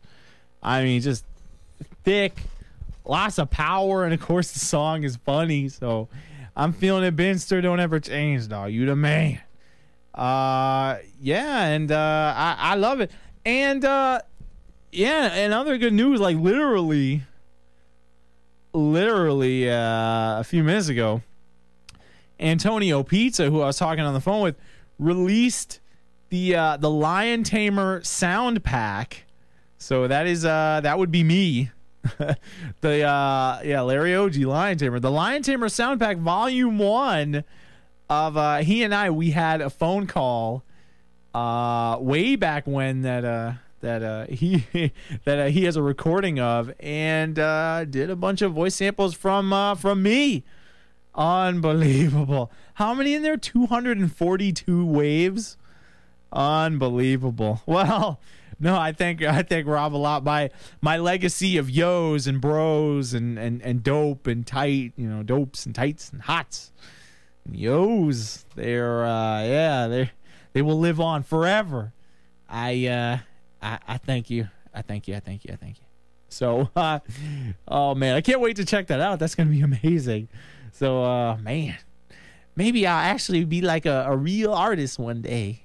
So, maybe it'll be close. Maybe somebody will sample me, and maybe I'll be in like a major mainstream song, and I'll know it's me, but nobody else will, and I won't get paid for it. What? Oh man, I don't like where this is going. When do I get paid? No, I'm just playing. Anyway, welcome back. VG Frequency here on WMRE. We're running down my best of the best for VG Frequency. And I'm so glad to be with you. We are we are heading into we still got a lot more meat to go. Don't think that we're running low on you. We still got lots of good stuff, but we're gonna switch up the style now. We're gonna go for something a little bit more genteel, more refined. We've got an arrangement, Final Fantasy X and Chrono Cross combination from Tepid, Philip Schwan, who hit the OC remix side with his Zelda 3 arrangement, also involving some Golden Sun material intertwined in there. A Rose for Zelda, very relaxed, very nice for the ladies. You know what I'm saying? Play that for your lady. Get the good lovin's. One of the few OC remixes out there that can get you some play if you play your cards right. So, good stuff. Get the little smoochums. Courtesy of Tepid and A Rose for Zelda. Check it out. It is at ocremix.org and, of course, vgmix.com as well. But this next track is a VG Mix exclusive. I have no idea why Phil did not submit it to OC Remix. But this is damn good. It's called A Sweeping Performance. The main thing that I was so impressed with, I get my assumption is that it is an arrangement from the Final Fantasy X side of Splendid Performance. Of course, what the RP Gamer competition is also named after. But my main thing that I really loved about this track, that really stood out to me. I mean, it's put together very well. The writing is excellent. The sounds are very beautiful. I really like what's going on there. Synthetic, but a very realistic feel though. There's, it's very nuanced, very, a lot of attention to detail and making things sound, fairly authentic. But the main kicker was that I'm a big fan, and if you're a big fan of video game music, big fan, you should know of the Saga Frontier 2 soundtrack by Masashi Hamauzu. And that soundtrack, I share the opinion, of course, with my bro from Song of the Week. Check it out, songoftheweek.info. Caleb Grace, who runs Song of the Week. I swear, it is amazing that this arrangement sounds exactly like Masashi Hamauzu's compositional style. I do not know if Phil was going for this on purpose.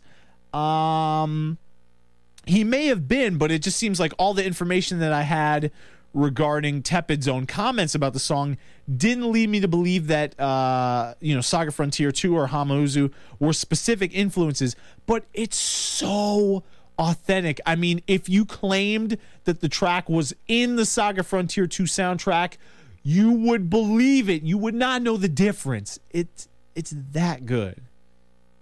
It's amazing. You have to absolutely go get it when VG Mix is up and about. VG Mix should be hitting the people back. Real, quote unquote, real. Very, very, very, very, very, very, very, very, very, very, very, very soon. I mean, you could take that to the bank. You know what I'm saying? To the bank. Damn. Take it to the bank. VGMix.com soon. No, when it's up again, you have to go get it. And I really heartily recommend that you check out the Saga Frontier 2 soundtrack to make that comparison and really see how authentic of a feel you get here as a result. Sweeping performance. Very beautifully orchestrated. I love it.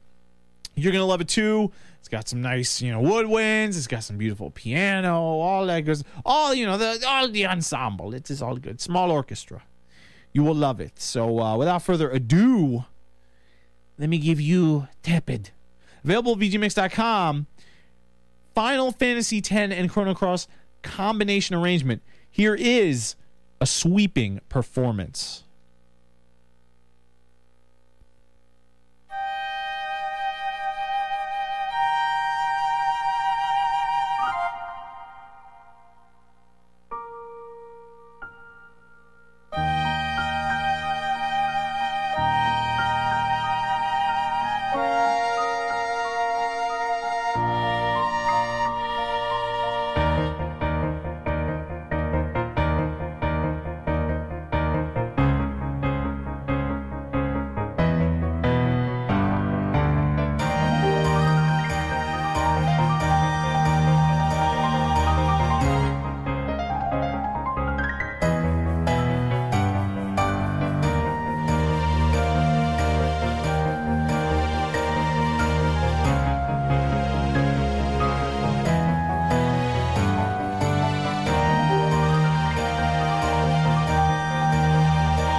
that was Tepid representing VG frequency number 76 with a Final Fantasy X and Chrono Cross combination arrangement, a sweeping performance available at VGMix.com.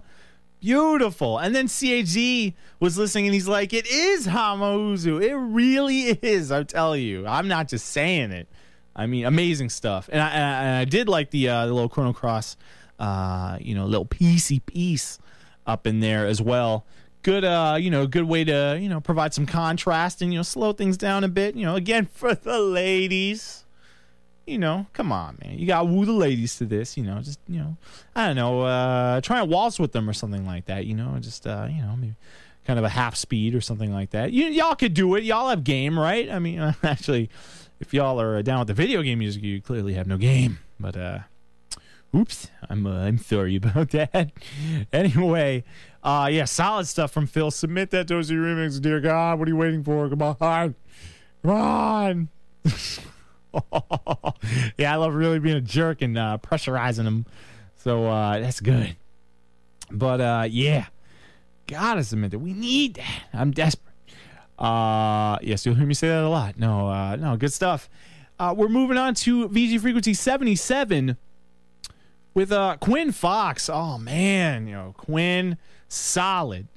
Back when I first got involved in the OC Remix community, he had just arrived at OC Remix. I'm sure he had been involved with, VG Mix 1 and, had been able to put some stuff up there. Certainly stuff like his Phantasy Star Online Remix, Unexplored Contact. So, he definitely had good stuff coming out there.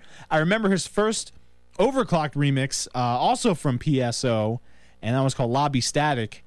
And, obviously with one song, you can't get a handle on anybody's style just off that. But it was really, really cool. I really liked it. And, so I kept an eye on Quinn's stuff whenever it would hit OC Remix. And I loved almost everything that he had. Quinn is just one of the more solid guys. Kind of relies on drum loops a lot. Sometimes to his detriment, but at the same time, he's doing what a lot of other people in the community really aren't good at, which is taking those, those presets, those drum loops, and actually making them fit in the context of a song. And if you hear stuff like a Sega Rally, was it a Sega Rally remix? Was it what was it? Snow Tires? Oh yeah, that was some good stuff. I believe the game is Sega Rally, but my mind is a blank. It was originally called Snow Tires, but he later renamed the arrangement to Solace in Second after revising it further. And man, it is good stuff, I swear. So he, Quinn's really good at using these drum loops and these pre-existing beat structures very well. And one thing he really did that well in is in his second Auld Lang Syne album. This is actually, it was actually planned for Auld Lang Syne, but then for some reason he decided not to release it as part of the contest and actually released it a bit earlier, I believe, earlier than New Year's. I believe he released it on Christmas Day, actually, the same day that Shale Riley's Toy Box album came out. But Fitzwarreen 2 features mostly original tracks, as well as a few video game music arrangements as well, most notably from Rystar. And the track I'm going to be playing is Ninja with Glasses. Now, I don't know what the significance of the title is. It doesn't, I'm not really feeling anything ninja-y or anything like that. But I suppose if you want to think of something like the Ninja Tune album label, people like Eamon Tobin and that kind of deal, that eclectic stuff, this would fit right in, I think. It's really good. And I must say, the entire album, Fitzwarreen 2, I played it sparingly throughout several episodes of VG Frequency. I played every single track. And I remember the first time I listened to it, I remember telling Quinn, I'm like, most of these are good. Some of them I'm not quite feeling, but overall, this is really, really good. I really love it. Then I listened to it more, and the whole album, it was just, stuff was growing on me. Maybe I just wasn't hearing it from the right angle. Hey, I don't know. But, certainly was willing to listen to it again. and maybe just kind of get a new handle on some of the tracks that I wasn't initially connecting with, and everything is really solid. So I really suggest that you check out Quinn's site, quinn.50g.com, and the album is not necessarily available at the moment. Quinn likes to kind of shift around what is available for the fans to download, but you can contact Quinn, just shoot him an email and let him know that Fitzwarreen 2 in this case is an album that you want to check out and get more familiar with. This is great stuff, and really the whole album is just superb. I love it. Great job with the drum loops, but of course, great job with the writing as well. The writing and all the elements, they fit like a glove. And if you're familiar with Quinn style, just typical Quinn style, very good. You're gonna be feeling it. This is one of the more energetic tracks. Everything has almost not quite downbeat or down tempo or anything like that, but somewhat of a sedate feel. This one is a lot more bombastic and in your face. So we're gonna turn it over to Quinn with a Ninja with Glasses, and it features some sample in the beginning. Like I just want to congratulate the Australian rugby team for their victory. I have no idea where you got that from. I don't know, but it sounds cool. Again, I don't know the story behind it. I can't tell, but I don't think you have to know. I really don't think you do. So anyway, stick with me though. This is Larry Oji, Lion Tamer, as I'm also known over at Overclock Remix and around the video game music arrangement community. I'm coming to you from Atlanta, Georgia, Emory University Student Radio, WMRE, with VG Frequency, the best of the best. Hopefully you're going to be liking it. Here's Quinn Fox from Fitzwarreen 2. This is Ninja with Glasses.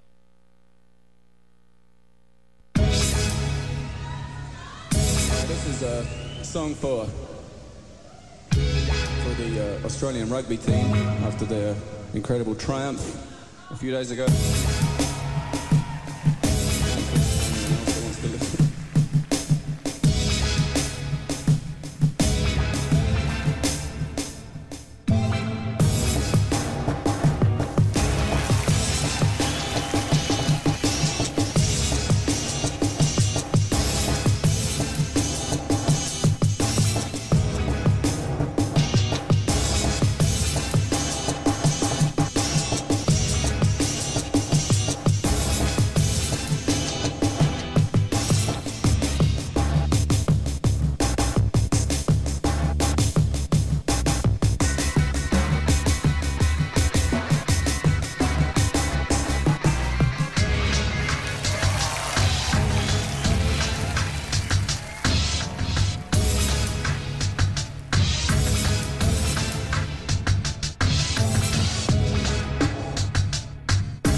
All right, that was Quinn Fox representing VGF 77 with Ninja with Glasses, part of his album Fitzwareen 2 featuring originals and video game music rearrangements.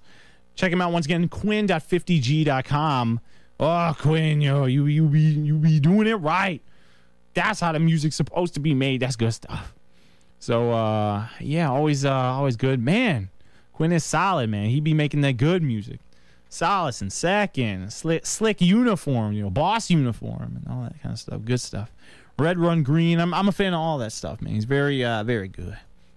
So moving on from talented remixer to talented video game music composer, representing VGF 78. Oh, man, one of my favorite tracks. Alexander Brandon with the 5th place entry in the Hornet Archives Music Contest, number 6. This is called Carpe Diem. It is a tracker piece. And I believe, I'm not quite sure, I believe that CHZ, and he will correct me or, inform me if not, but I believe it was CHZ's nomination for Song of the Week, week number 48, if I remember who nominated it correctly. But, of course, you can check everything out from Song of the Week at songoftheweek.info. Song of the Week is the premier place in order to check out obscure, original, and arranged video game music that has fallen under the cracks. It was Caleb's nominee. Okay. So, yeah, Caleb Grace nominated it. And, Caleb got the information, I believe, from lurking around, looking at the liner notes from Maze Dude's The American Album, which we had earlier on in the show. Once again, mazedude.com/AA. And Maze Dude mentioned this in his musings on Alexander Brandon as something that influenced his work. And, I can certainly say, listening to Carpe Diem, that you can see how it influences Maze Dude's style, as a tracker, going for various synth tones and that kind of stuff. So, you'll really hear a lot of influences. It's kind of weird, you think it was Maze Dude, but it's Maze Dude doing something kind of normal, but it's not. So it's good stuff. But yeah, Song of the Week, I started doing that, like a year ago or so, back when the competition just started. And I really thought it was a great concept, not to mention the fact that the tracks that were being picked as Song of the Week, and also not to mention the runners-up on occasion, were really, really strong, and I enjoyed playing them on my show. I liked it.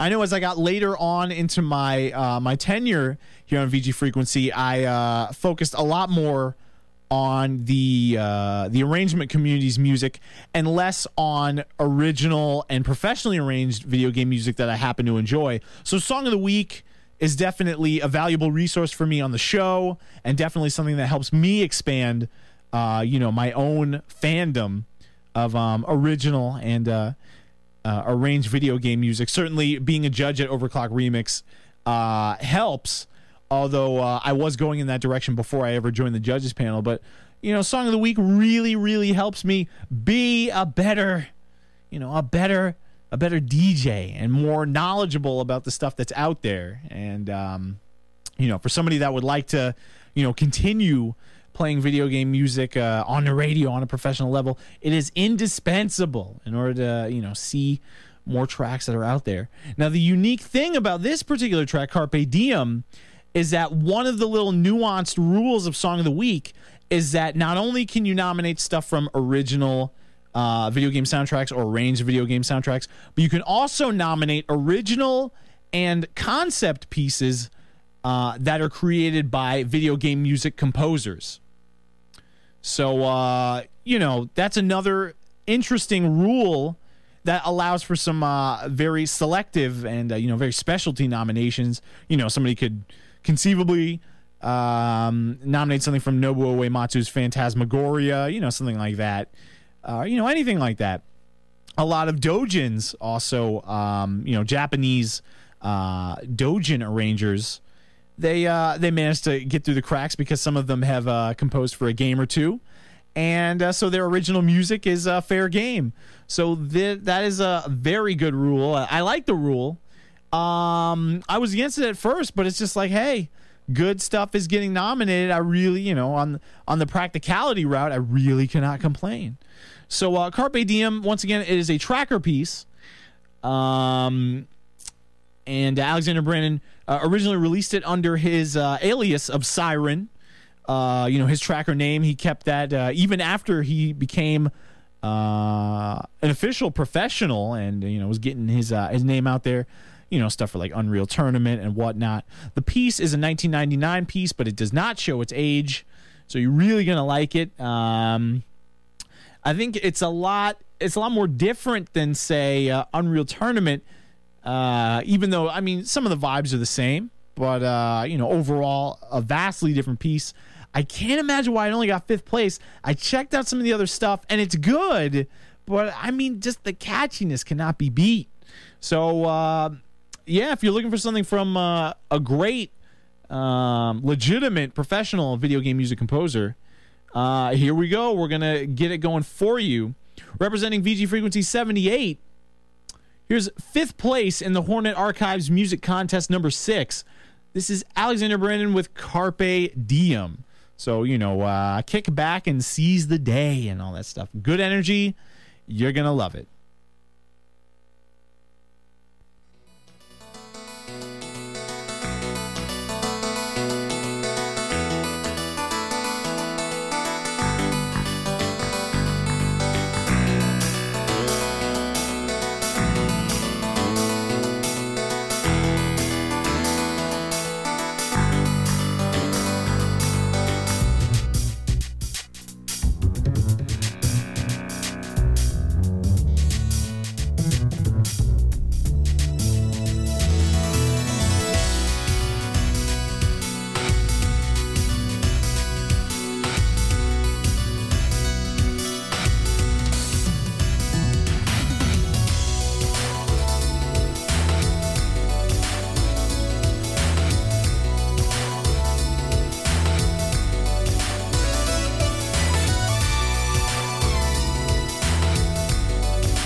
right, that was Alexander Brandon with Carpe Diem, the 5th place finisher in the Hornet Archives Music Contest number 6, and the winning track for Song of the Week, week number 48. Once again, check that out, songoftheweek.info. You pick that up for free, and check that out along with other great original and arranged video game music selections that are from albums and games that you may not have heard of. So, diversify your listening experience, expand your horizons. Don't just listen to Mario, Zelda, Sonic, Mega Man, Chrono Trigger, Chrono Cross, Xenogears, the Secret of Mana, Castlevania, Metroid, Donkey Kong Country. Expand your horizons, please. Check it out, songoftheweek.info. Don't hate, man. Come on, you gotta be loving that. Good tracker style stuff. Once again, playing the IT file for that pristine quality. I love it. Beautiful stuff, man. Man, you can see why Brandon's getting paid the big dollars. So, good skills, man. I really cannot complain. And so representing VG Frequency 79 now, we have a collaborative effort. It's wow, man. So it is only our 3rd collaborative effort, or 4th collaborative effort, excuse me, of the show. It is by up and coming arranger Red-Tailed Fox, along with Malkos on the vocals, and I'm sure handling some arrangement as well. So good stuff by both of those guys working together. Red-Tailed Fox, he had his Sonic the Hedgehog 3 remix, Aquatic Pressure, that just squeaked by the judges panel. I was not hot on it, but he did improve it a great deal before it actually went up. So, he was pushing the quality up there. He was making stuff sound respectable. But honestly, based off of his first remix at OCR, I didn't think that he'd be coming out with originals that had this hotness. He had a great collaboration with Schnaboobala called Boat Soul. Yeah, Boat Soul. And, good stuff, a good reggae vibe on there. But also, featuring some strings and piano. So a great hybrid style original piece that also featured some references to the Chrono Trigger soundtrack, but was mostly an original piece. So also in Red-Tailed Fox's discography, or whatever body of work is you want to call it, is this vocal collab with Malkos. It is available at malkos.co.uk. Since Kaio does not have a homepage of his own, Steven put it up on his page. So once again, malkos.co.uk. This track is called Only Physically. If you're familiar with Malkos's original work, his stuff is the bomb. How can you hate? He's also got a lot of stuff up at urbanismmusic.com, urbanism with a Z, DCT's hip hop, rap, and R&B music collective. So yeah, you can hear more of Malkos's material there. It's all great.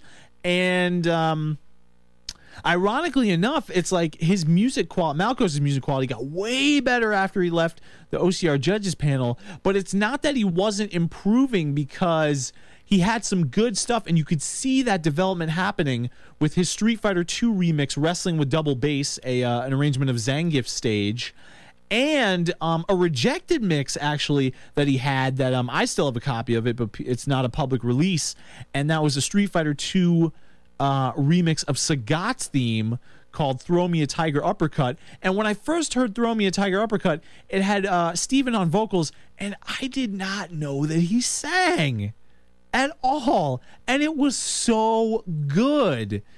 And I think the only kicker with that one was that the instrumentation was pretty minimal and kind of needed to go that extra mile.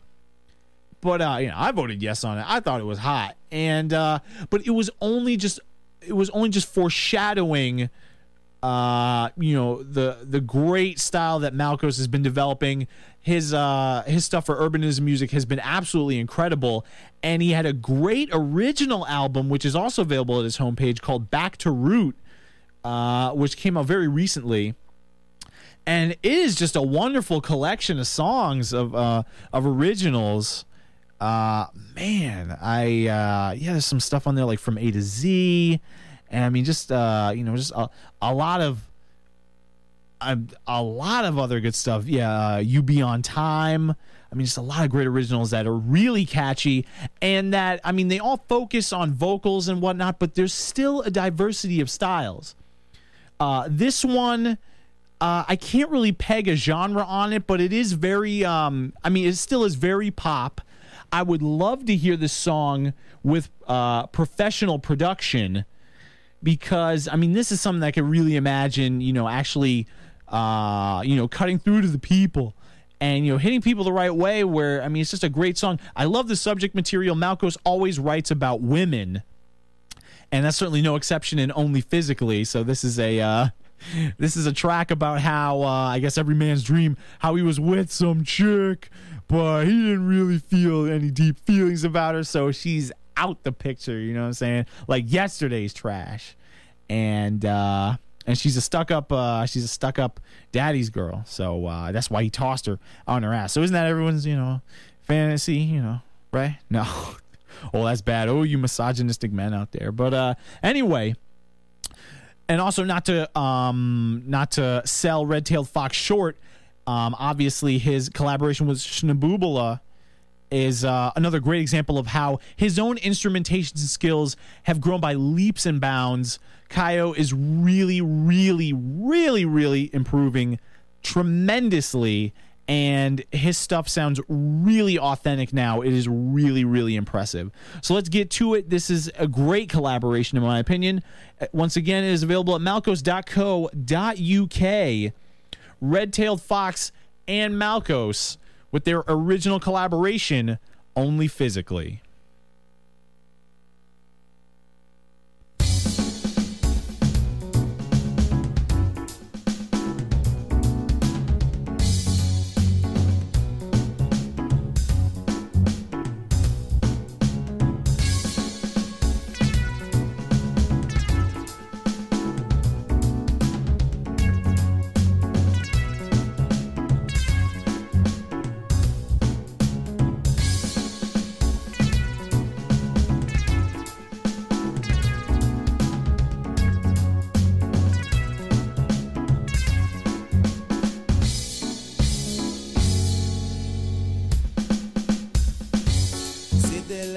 So cool, girl, with your fancy high heel shoes.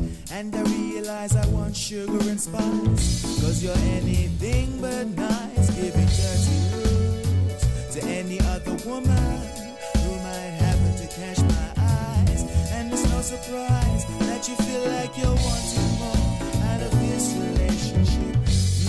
You say I'm not giving you enough attention, not enough affection. No matter how much anyone gives you, you'll never be satisfied. 'Cause you're a daddy's girl, he does everything for you. He will sacrifice the world for you. But I'm not your daddy, baby, and I'm not even in love with you. So don't act like I owe you something, just 'cause you're going out with me. You think you're so special, baby, but only physically. Now I like a little sour bite, but you haven't got any sweet. Sport from your head to your feet. You don't know the meaning of a treat. Oh, how I wish you were on my level, 'cause we could be so good. Seems there's no mental engine under your skull.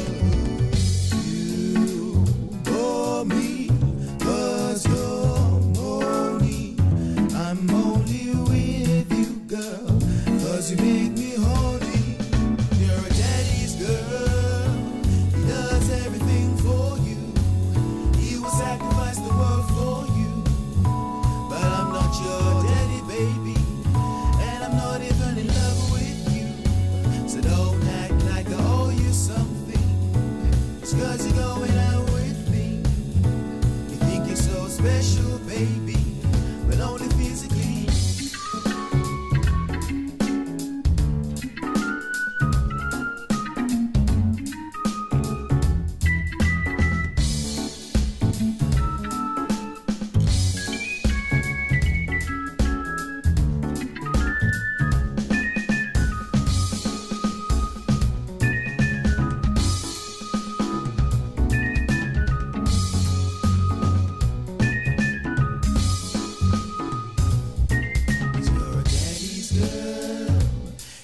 was everything for you. He would sacrifice the world for you. But I'm not your daddy, baby, and I'm not even in love with you. So don't act like I owe you something just 'cause you're going out with me. You think you're so special, baby, but only physically.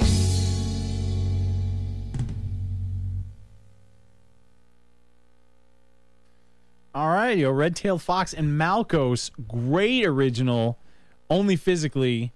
Pick it up, malkos.co.uk. Man, I forgot to mention that fatty bass line up in there. Damn, that is good. I mean, that is impressive, man. There's a lot of good stuff going on there. Yeah, you gotta get all that, yo. Get all Malkos and stuff, and keep an eye out for Red-Tailed Fox. That guy is doing some good stuff.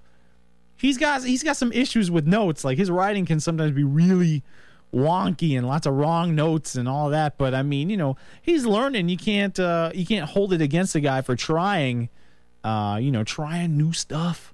But he's definitely improving. And I love it, from going to OC Remix debut to really, really amping up the quality and just making me look forward to whatever he's got on the horizon. So great stuff from both of those guys. And moving on to VG Frequency number 80. Oh, yes. We did have Visa Rasta earlier in the show, doing some Commodore 64 material for you. But, I had to at least have something from remix.qued.org exclusively. And when I played Visage by Moog, it certainly wasn't a difficult decision, so I'm really glad to have it. Moog, I don't know a damn thing about this guy. He just he had a bunch of stuff show up on RKO one week, and the ratings there, they use these smiley face systems, or well, if you're bad you get frowny face and like a tongue sticking out at you, but they use these face rating systems. So everything for Moog, even though I had no idea who he was, all the ratings were looking hot. So I had to check out what this guy was doing. And I don't even get what the deal is on this guy. He had I think about 4 or 5 Commodore 64 arrangements released at once during the week, and he just dominated the top 10 list for the stuff released in that particular time period.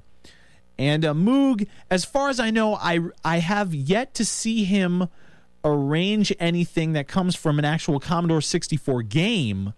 A lot of his pieces, pretty much all of them that I've seen on RKO, are arrangements of original Commodore 64 SID demos. So they're original tracks. They're not from a game. They're simply material made by popular Commodore composers for the within the SID format, and Visage is one of them. Great beats. Oh my gosh! I mean, I'm sorry, groove bias all the way up on this. I love the beats. I love the energy right here. It stays pretty steady, and I don't know. It's not really. It's not really there to hit you in the face, but at the same time you can't really get over that steady beat, but also that European style. It is decidedly European, in my opinion. If you've heard a lot of stuff from the Commodore 64 community, you almost get a sense that they really, really have a different way of presenting their music than we have, in the North American community, and also, with the with some obviously different from the stuff that's being presented by the Japanese Dojin community as well. So, this is some solid stuff. You got to go get it. Remix.qued.org. Your place for Commodore 64 arrangements. And, of course, don't forget to check out a little bit deeper into the Commodore scene with Amiga Remix, remixing material from the Commodore Amiga, as well as Remix64.com. Which is run by, I believe, L-Man. L-Man be with the L. I'm another L-Man myself.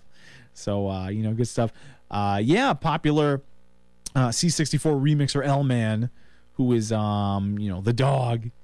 And yeah, he runs that. You can check out both of those sites to familiarize yourself more with the Commodore 64 remixing community. There's a lot of great names out there that post most of their material to those communities. Within the C64 and Commodore Amiga scenes. People like Awesome A, Mackie, Larsec, L-Man, Lagerfeld, Romeo Knight, obviously Moog right here. Tons of great names. I mean, I'm skipping over 1.5 million, great names. C64 Mafia, DHS and Enjoy of the Soundwavers, Simona with the Soundwavers as well. Tons of people. But, hopefully, if you're very unfamiliar with the Commodore scene, I can present you with some good stuff from Moog and kind of whet the appetite. Definitely see what Moog is all about and, explore more into the Commodore remixing scene, in order to diversify what you're hearing. There's a lot of good stuff there that we just aren't aware of. So anyway, let's get into it. Moog with Visage, representing VG Frequency number 80. You're listening to Larry Oji here on VG Frequency, the best of the best.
right, we had Moog and Visage representing VG Frequency, number 80. Once again, pick that up, remix.qued.org. Really, really good stuff. Yeah, Sebastian Bachalinsky. Bachalinsky, I don't know. Yeah, Bachalinsky. That's cool, though. One of the cool things about Moog is that his name is a pun on Sebastian Bach. So, that is wonderful in and of itself. I don't know if that means that he was born to have talent or anything like that, but man, I don't know. He certainly got it, and he certainly got it in spades. I'd be groove biasing it. I love it. Good stuff. So moving on to VG Frequency 81. We need some Japanese doujins up in here. One of my biggest regrets doing VG Frequency is that I never really got familiar with the Japanese doujin video game music arranging scene. It's not that I'm not interested. It's just that, there's usually the language barrier in there, so it's really difficult. Plus, the community, as Dishu would frequently mention, since he's probably the biggest follower that we have over at Overclock Remix of that material, the community in Japan is really, really splintered. There's really no central hub of activity where Japanese doujin arrangers go to put their work. There are some collaborative projects. There's some things going on that level fairly recently, such as the Celestia event series. They had volume 1 I believe about a year ago, and they just recently had volume 2. And, there's other stuff going on as well. So, certainly there's also Arrange Stream, which is the place to check out for lots of activity on the Japanese side. And they follow the North American scene as well. Ironically enough, they don't really follow the European scene very much. But it's weird. But nonetheless, the main point is that with the community so splintered, and just not, there's really no uniformity. Like in Unity, you really can't just go to XYZ website and pick up a bunch of arrangements by Japanese arrangers. So there are literally hundreds of talented artists out there whom I really have no idea who they are, unfortunately. Plus, with their stuff in Japanese, it's almost impossible for me on my own to figure out what the track titles are, what games are being arranged in many of the cases. So it is really rare for me to find somebody who I can, just be like, hey, there's their name, there's some English stuff. I wish they would use English more. Do little old me a favor and also create some sort of VG mix of Japanese arrangers. But so we're gonna have one of the few arrangers who many people in the States know of, and that is SSH. You can check him out over at ssh.ne.jp for the Livehouse SSH official homepage. SSH has done some soundtracks. I think he did a soundtrack he did a legit professional video game soundtrack to some sort of hentai game or something like that. But then of course he later moved on to some more legitimate and perhaps less seedy musical work. So good stuff. SSH is always dependable for some good stuff. He falls into line with other quality Japanese arrangers like Licks and Sword of Justice and Preludio and Crow's Claw. And I mean, there's a lot of good people out there that there's a lot more. I don't know who you are, dog. Mint Jam. Let's not forget Mint Jam at least. Zun. Even though I dislike his stuff immensely, but he's composed. I mean, he's got the game. But SSH here. This track came to my attention courtesy of Song of the Week once again. So check it out, songoftheweek.info. This was the winning track in week 49. And I just absolutely loved it. It is actually an arrangement of an original jazzy type song by the English group Shack Attack, and it is called Nightbirds. So I have that track as well. It's actually pretty good. I cannot tell a lie. But SSH arranged that track, and this particular arrangement is called Night Train. Oh man, very good. Pretty lengthy, and very synthetic. Of course, SSH has a very telltale style in that all of his stuff sounds synthetic, and then he brings in the trademark SSH guitar, and you're like, yeah, I know that's by him. So if you're overly familiar with him, you might not really care.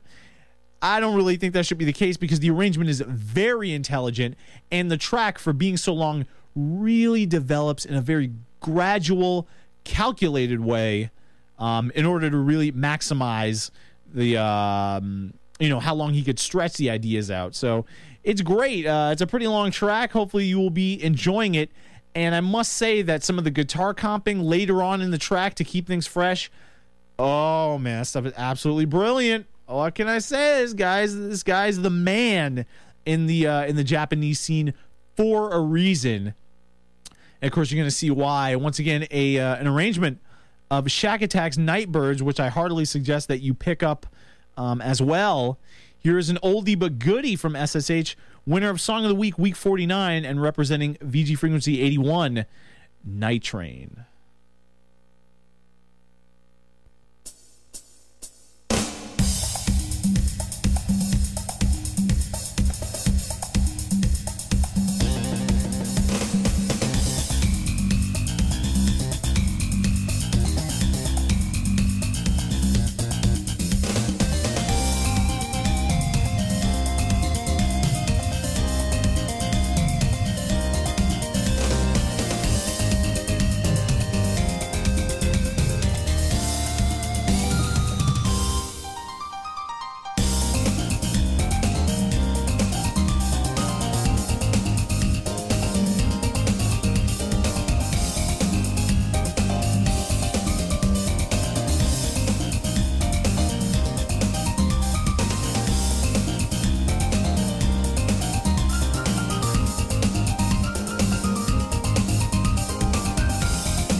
All right, excellent. Yeah, we had Saitama Saisu Heiki, otherwise known as SSH.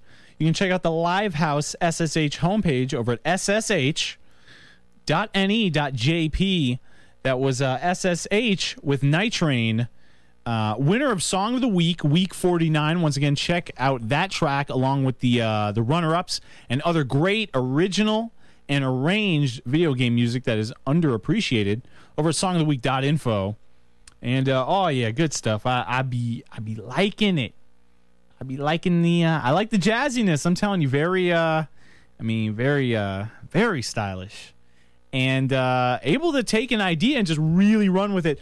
The arrangement was so dramatically different than Shack Attack's original Nightbirds. I was just really impressed by it. There's even I really like how SSH was able to take a very minor, very subtle and almost unnoticeable supporting part in Nightbirds, and then made it an integral bass line into this arrangement. So just very impressive. All the little details. Great stuff, and I hope you enjoyed that one. Moving on to VGF 82. Oh man, I love this one, I gotta say. I know Relic is going to come out with a slightly tweaked cut on the production. Let's get a little high, but I'll choppy that joint. So no need to worry about that. But Relic had this as an entry in fellow OC remixer Thonic's inaugural Fruity Loops music competition. And the objective was to remix any and all themes that you wanted to from The Legend of Zelda 2, was a Link's Adventure. And but the catch-all is that you had to use FL Studio's default options. That is, default presets and effects that are only included in the default packaging of Fruity Loops and FL Studio. And you could do whatever you could within those confines, but you could not get other samples, other sound effects, anything. Don't crib from other programs. You got to use Fruity Loops right out of the box. And so I know Prophecy won the competition with his arrangement K Thanks. I'm not sure what was up with Jason naming it that, but as much as Jason's entry had the power and it was really thick and everything like that, I really thought that the best example of somebody using Fruity Loops with only the default settings and just default options that are merely packaged within the program, Relic's entry was far and away, and that's why I think it should have won, and that was my favorite in the contest, far and away the most impressive arrangement and the most impressive use of the sounds and effects that were available to him. Adam Lederer, you really don't see him very active in the community. He usually just kind of comes in, does one thing, and you never hear from him again for like a year. And, at least 9 months to a year. I mean, Relic's not really active, he's hard to pin down. He's doing his thing. But when he comes out with stuff nowadays, you got to sit back and pay attention to whatever he's got. This is a great arrangement. It's called Mirror and Transparent. It reminds me a lot of Schnaboobala's style. Obviously not a 100% one-to-one type of thing, like I had mentioned with Tepid's a sweeping performance compared to Masashi Hamauzu's compositional style. So it's not a one-for-one comparison, Relic's arrangement to Schnaboobala, but kind of, things were really offbeat. It's almost kind of hard to get a grasp on, the direction of the track if you're not familiar with it. So on that level, I think the track is analogous to Sam's style. But of course, this is doing something more electronic. Lots of good lots of good, saw waves and everything like that cutting through. Great sounds, great power, great energy. The dynamics are good too, and there are some crazy break beats going on later on in the track as well. I just thought it was the complete package. And honestly, I'd really love to see a slightly tweaked cut to just take care of some of the volume issues. Send it right on over to Overclock Remix, because that mix is hot. Don't mess around, man. Come on, Relic. You gotta show up, man. Out of the blue, man. Show up, bro. So hopefully you will enjoy this.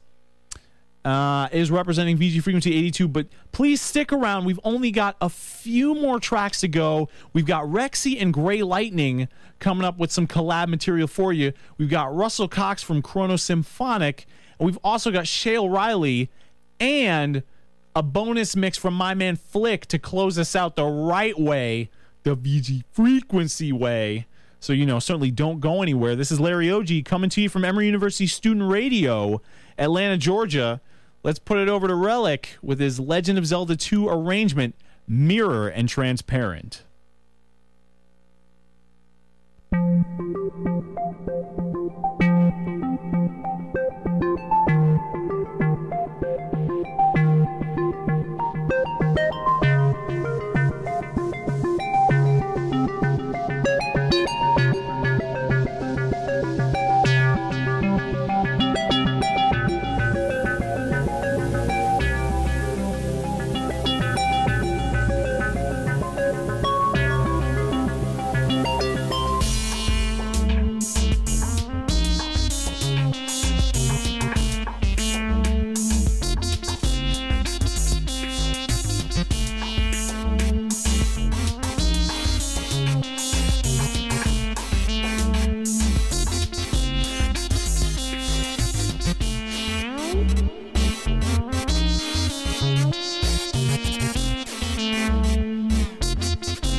Oh, great stuff right there. Relic with Legend of Zelda 2 remix.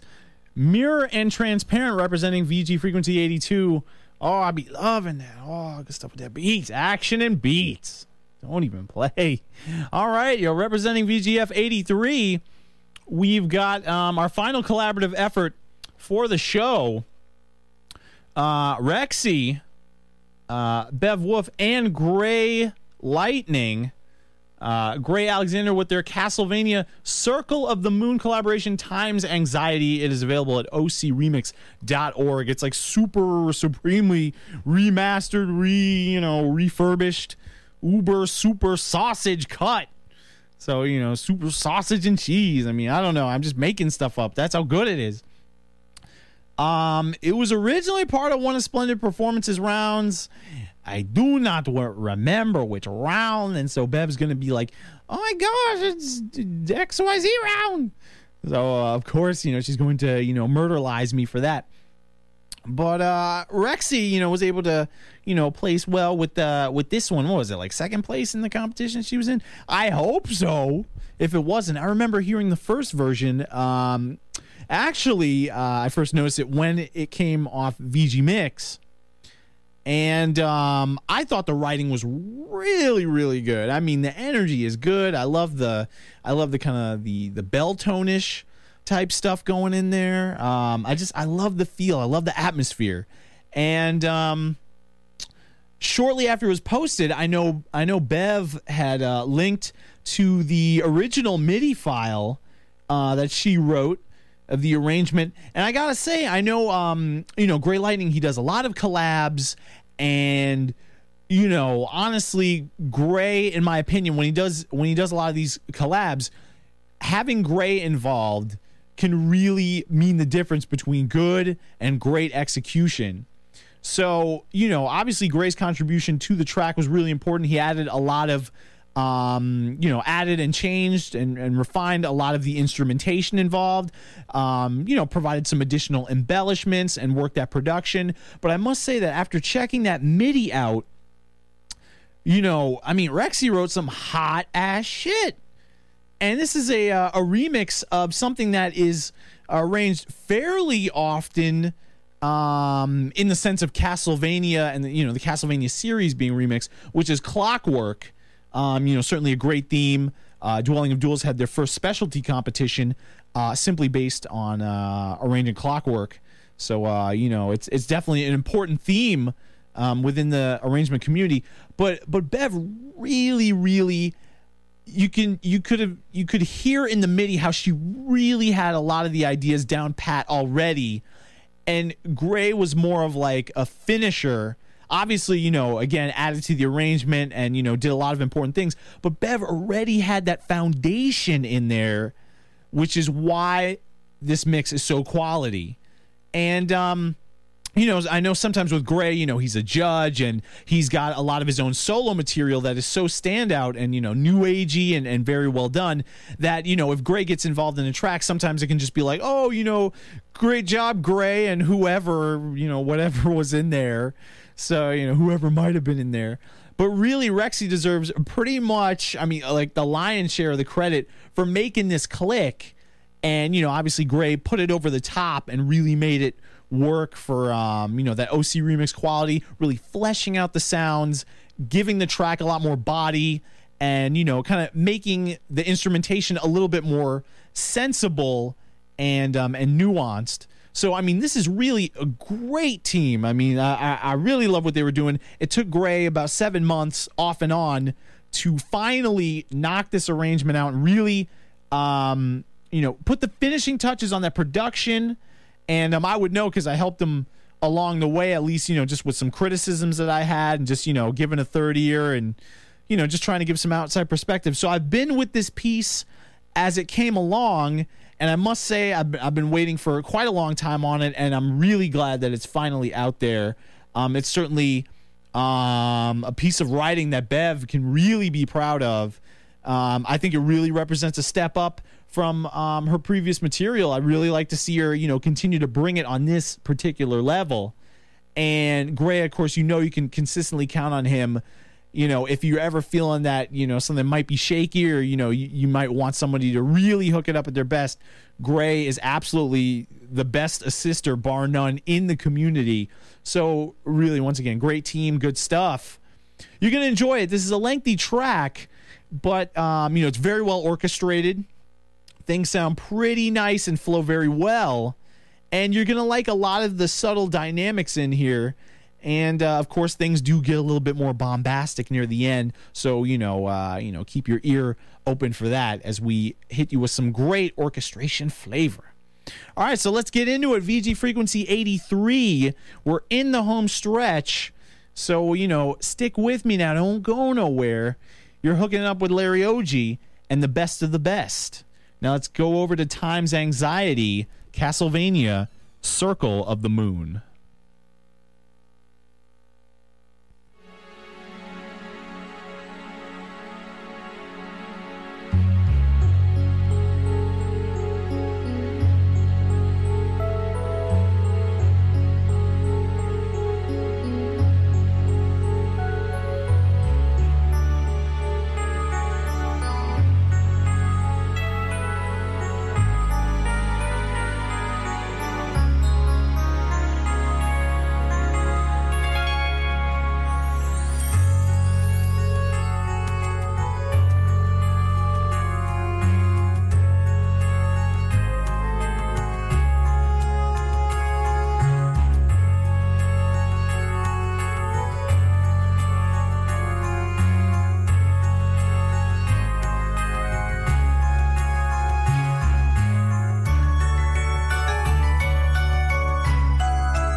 right, that was Rexy and Gray Lightning with a Castlevania Circle of the Moon arrangement, Time's Anxiety, available at ocremix.org.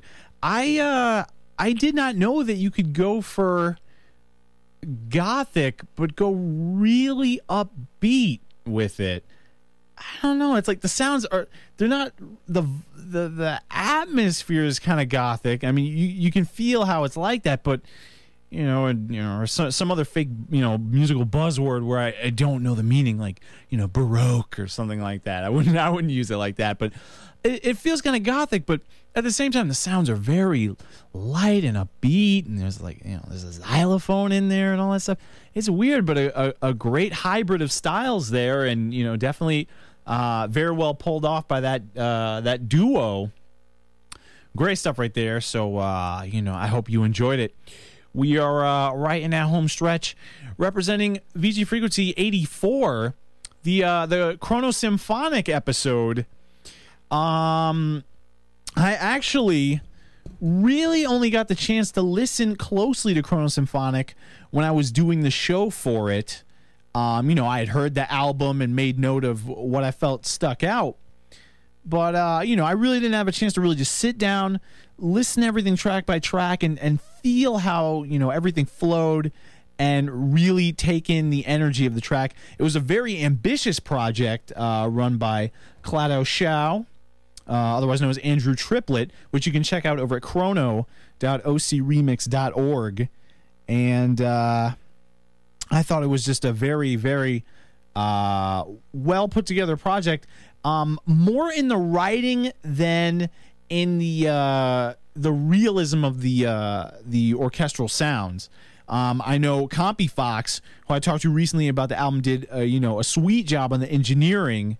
Really trying to get everything to sound uniform and really give everything, enough of a sense of continuity and energy to make it really fit as a movie score. And I know, obviously, that's one huge positive of that project. But also, one thing that a lot of people might not understand about Chrono Symphonic is that since it was meant to be a soundtrack for the Chrono Trigger movie script written by Clado Shao, that it was really, really meant to have a very cinematic feel and be very, almost kind of very supportive and just function in many cases as a background role for the scene, the action that's going on in the movie.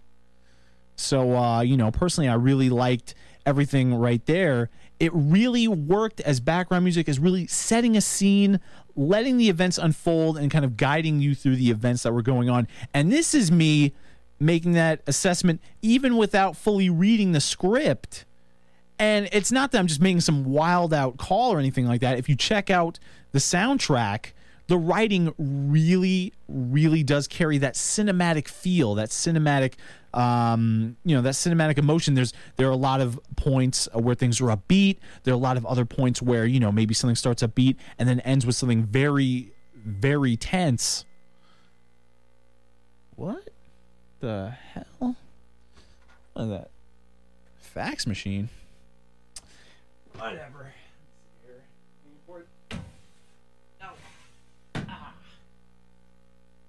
Didn't even notice it beeping around like that. Oh, well. But, so there were many moments where things would start off upbeat and then go into that tenseness and really, build to some sort of event that was going on in the scenes. And, I love the energy from top to bottom. The opening is great. The ending is great. They both really work. I think a lot of the artists really had a good idea of what they wanted to do with these tracks and, working alongside the script. And Russell Cox had his arrangement, the Chrono Trigger, which actually has nothing to do with the song Chrono Trigger from the Chrono Trigger original soundtrack. But nonetheless, it's a medley of several themes. And Russell Cox has, I believe, 11 arrangements over at Overclock Remix. Ironically, has never arranged for the same game twice on OC Remix, and somewhat continues that trend because he as far as I know, never had any other Chrono Trigger arrangements out there before this one, the Chrono Trigger. I liked some other tracks on the soundtrack. In particular, I really liked Sleepy Emp's "To Lands Unknown." I really thought it was really great for what it set out to do cinematically, but that without much of much of a conclusion, and not really much resolution going on, and specifically not doing so in order to work with the scene involved. I felt that Russell's piece felt a lot more complete and really stood out to me as more of a successful piece of standalone music that can work outside the movie setting itself. So this was some really cool stuff. Russell, even way back, like in 2002, when he was first in the OC Remix community, he really has a penchant for the writing really being impressive. And, and his samples aren't bad either. You know what I mean? Everything sounds very good and has a very authentic quality to it, even though it's synthetic orchestration. So you're really going to like this one, I think. I think it's the most successful at functioning as a standalone track outside of the Chrono Symphonic soundtrack. And that's not to say any of the other tracks are bad, because they don't, but it's just saying that it certainly fulfills its role within the movie, but also has a great great flavor on its own. So we're going to get to that. Representing VG Frequency 84, here's Russell Cox with his Chrono Symphonic offering, obviously remixing Chrono Trigger. It is called The Chrono Trigger.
All right, short and sweet. That was Russell Cox with his Chrono Trigger arrangement, The Chrono Trigger, from the Chrono Symphonic album. Of course, check that album out, chrono.ocremix.org. And as Compy Fox is mentioning, and much like he detailed on the previous show, spotlighting Chrono Symphonic, the special edition of Chrono Symphonic will be coming out in the next few months, and you can also keep an eye out on chrono.ocremix.org for not only remastered offering of the regular edition, but also these 10 bonus edition tracks as well to, even further add to the Chrono Symphonic experience. Great stuff by Russell. I really like that dissonance going on about a third of the way in the track to create that suspense and that uneasiness. So, I love it. I wasn't feeling it initially, but then I'm like, no, I can see how this is working. I love it. So, good stuff. I think they were making fun, like, not the most original name in the world. Now, come on now. It has a purpose, you jerk faces. No, so, just very, very enjoyable stuff right there from Russell. Always good to hear from him in the community, as he's really not very active. So, if you ever hear anything from him, it's bound to be a treat, not only in quality but also in rarity, because he is never around. So hopefully Russell can maybe get it going a little bit more, maybe send us something a little bit on that OC remix side. And now for our final best of the best track of the evening, representing our current episode 84.99, we have a special acoustic cut of World's Worst Drum Programmer by Shale Riley. Right now, all that's available at shaleriley.com currently are the tracks for his new original album, Toy Box. And, you can get that. But this is the special acoustic version of World's Worst Drum Programmer. I really loved it. It's got no drums in it. I was like, well, what's going on? There's no drums in the song about having crappy drums. And indeed, the original has the crappy drums. But I have to say, Shale is belting it out with the crooning skills on this one. I really loved it. I know Shale mentioned, within Toy Box that he actually has carpal tunnel syndrome, I believe. So he was having problems playing the guitar as of recently. So I'm actually rather surprised to hear this come out, after hearing what he was talking about in a Snow, Love, and Sludge Toy Box mix. But this is the acoustic cut. Certainly harkens back to Shale's more sophomoric and basic roots with Zelda, The Music of My Groin, which is an Overclock remix classic, of course, and should be rated very highly on ormgas.com, of course, because it is a wonderful song about groins. But of course, Shale takes it to the next level here. No, I'm just joking. I don't know about more groins and the trillions of groins.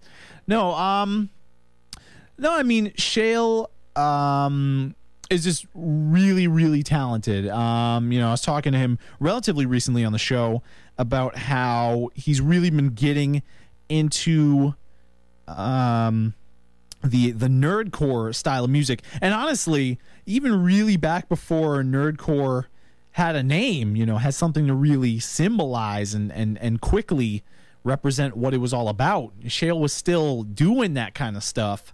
Just songs about rapping about, hard drives and video games, RPGs, and other geeky stuff. That's what nerdcore is all about. And but one thing you really have to know about Shale, and certainly something that The Music of My Groin really won't make clear to you, is that Shale is an amazing songwriter, very creative. And honestly, he could come up with something at the drop of a hat. Now, I'm not saying that he could freestyle it, although he would be certainly open to the challenge. His lyrics are really creative. He's just really, really at the top of his game right now with Toy Box and all the other stuff he's been working on. The helping along with the the Nth Mile soundtrack, X Strike Studios, Pa Rappa the Rapper based movie. You can check it out at x-strikestudios.com. And Shale, hopefully he's moving on up to bigger and better things. He recently got an internship in New York to help with a documentary featuring MC Front a lot and really focusing on the musical genre that is nerdcore music. So this is basically Shale's calling right here, and hopefully he can develop some connections and really, take that next step, get to that next level of music making, because his stuff, the writing is really intelligent, and people like MC Front a lot, and his partner DJ Bad Spella, they know what the deal is. They know that Shale's got the skills.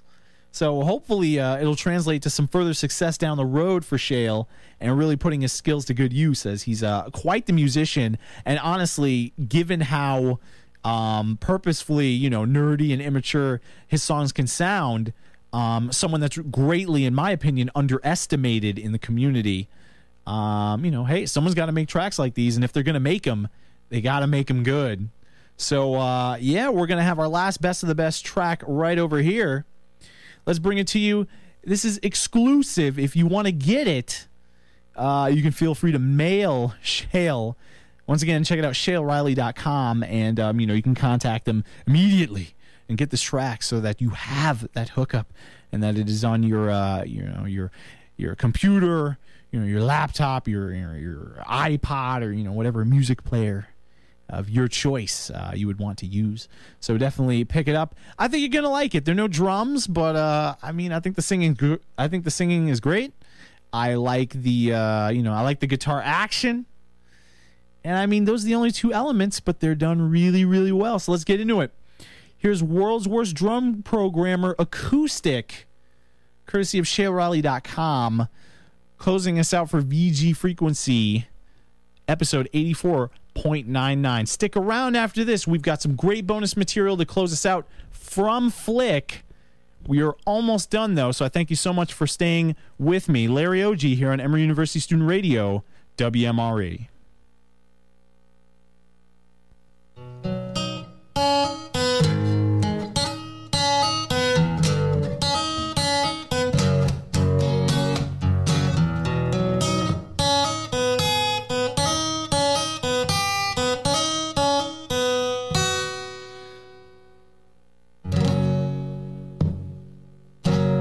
I can do a 16 beat, but I can't do much else. So if I got you shuffling your feet, then you might have a funk deficiency, the same as me, white as can be. I always do my taxes, the same old song. I need some money for a better one, and people say I'm the world's worst drum programmer.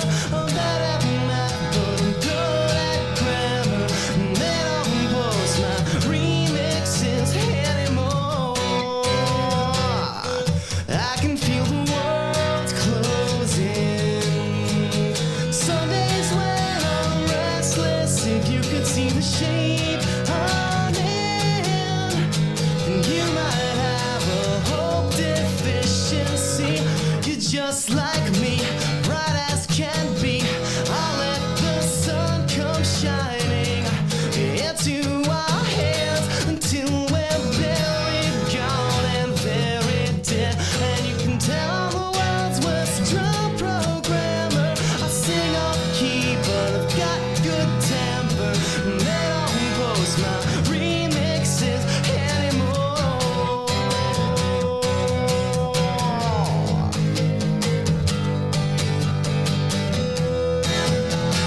Come on, come on, come on, come on, come on.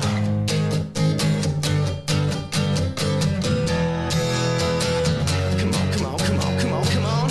I'll make you dance, I'll make you dance, I'll make you move your body into the sun until we're undercover #1. And they say, man, you're the world's worst drum programmer. I effing hope that they all get cancer, 'cause they don't post my remixes. No, not Disc Master Smoker, bitch. They don't post my remixes anymore.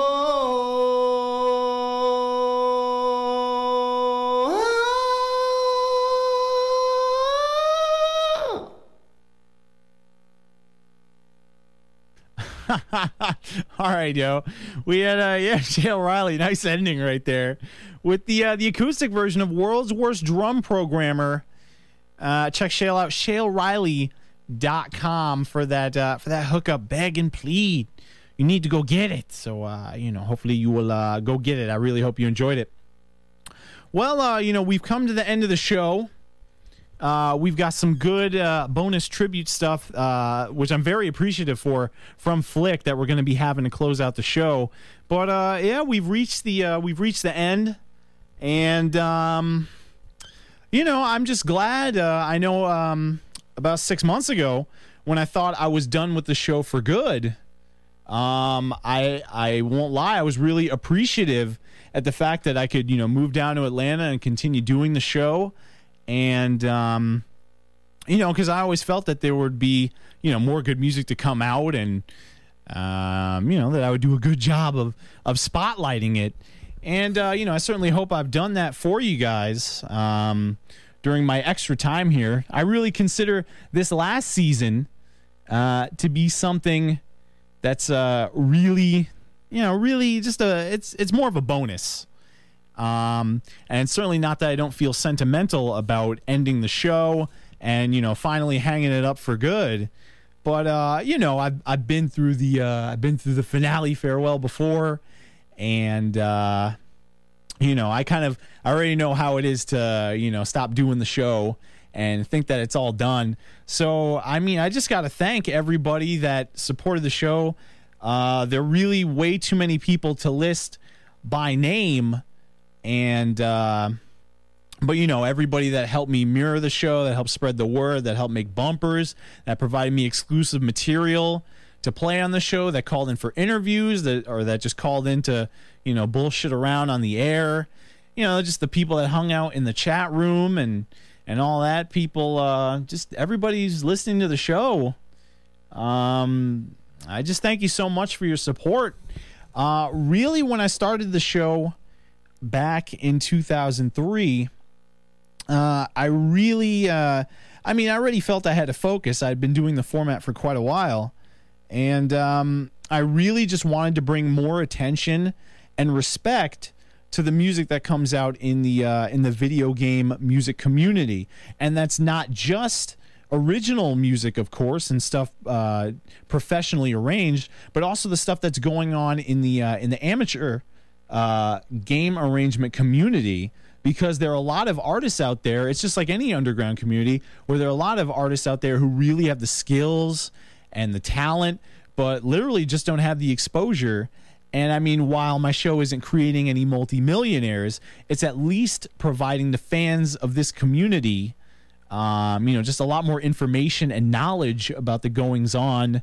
Just in terms of everything that's happening and everything that you should be aware of happening. So, hopefully I've done that for you. And, that's pretty much it in terms of, thanking, y'all, the fans, and, really being a great support for the show. It certainly helped me in the community, doing the show. I got to be an Overclock Remix judge. And honestly, not that you can do a radio show and simply become a judge, but I'm sucking up to the audience. No. Why would I suck up to the audience? I don't need to suck up to the audience. My show is great without the audience, but I wouldn't lie that I don't appreciate the audience. I love the audience. I got to be an OC Remix judge, and I really got to know a lot of people in the community just through the show. And it really helped me become more,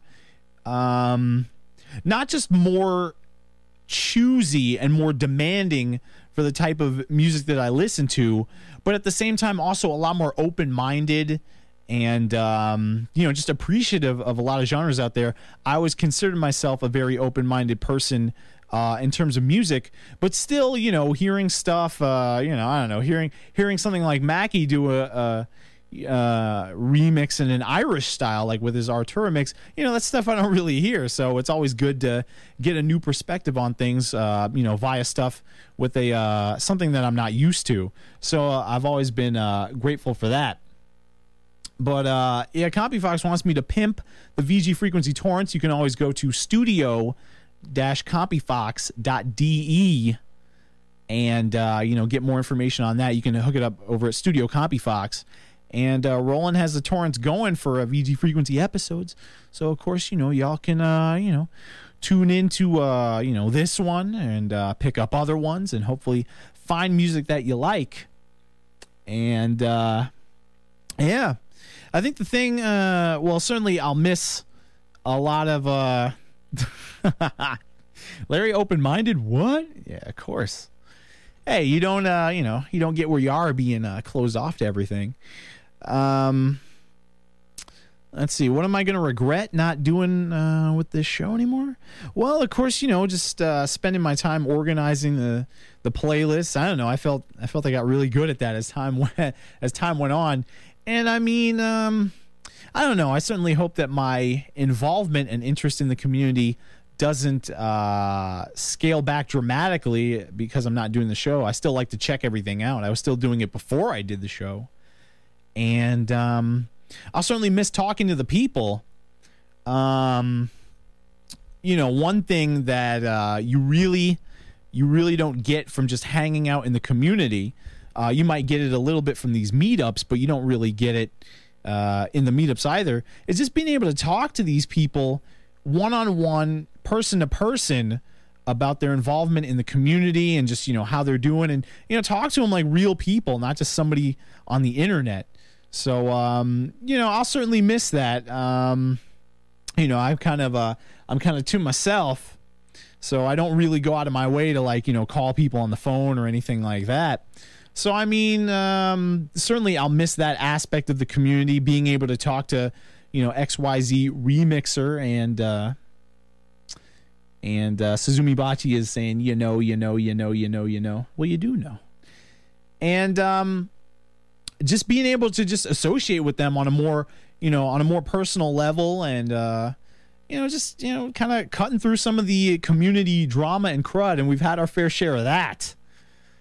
So cutting through a lot of that drama and crud and just talking to people one-on-one and getting to know what the deal is.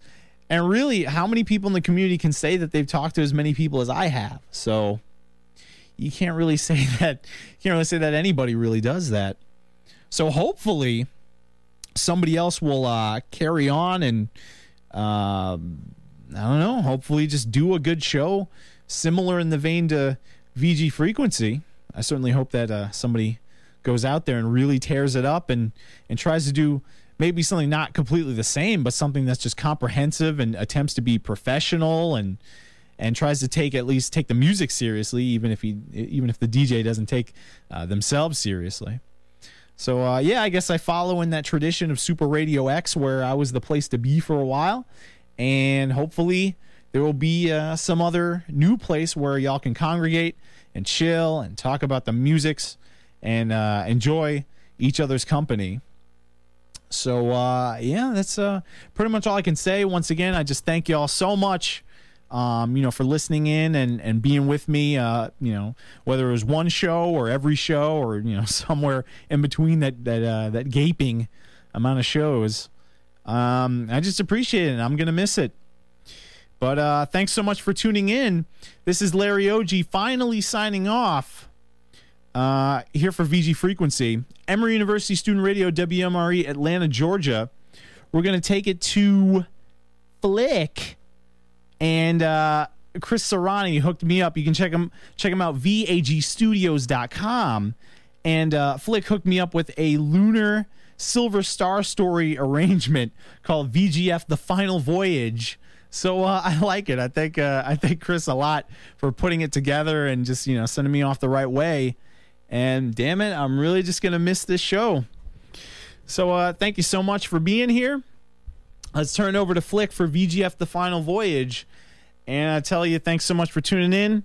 So long and take care. I really hope that you love the video game music arrangement community as much as I do, and really hope that you find some other good music by tuning into my show and also exploring all the other sites out there. There's a lot of good stuff to be had. All right, take care, y'all. Here's Flick closing us out for the last time. Lunar 1 arrangement. VGF, The Final Voyage. So, bon voyage.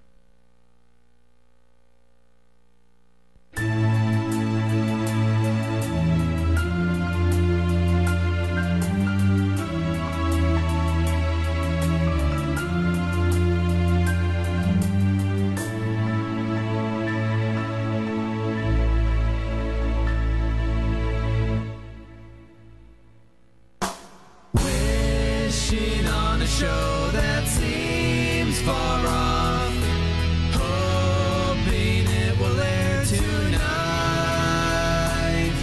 and much to my delight, Larry Oji fills the air with a voice that we all love. But what if the test loop never ends? Will our ears burn with fury when the ocean waves begin to fade? We all need to believe in the show. Is there a fine black man who watches over me? Will he play the remixes I need so desperately? I know in my heart I'll be satisfied, but would that caller please hang up? We'll joke him, call and learn about his destiny. Will Larry turn on the webcam so we all can see? I know that deep within the stream that all I need is VG frequency.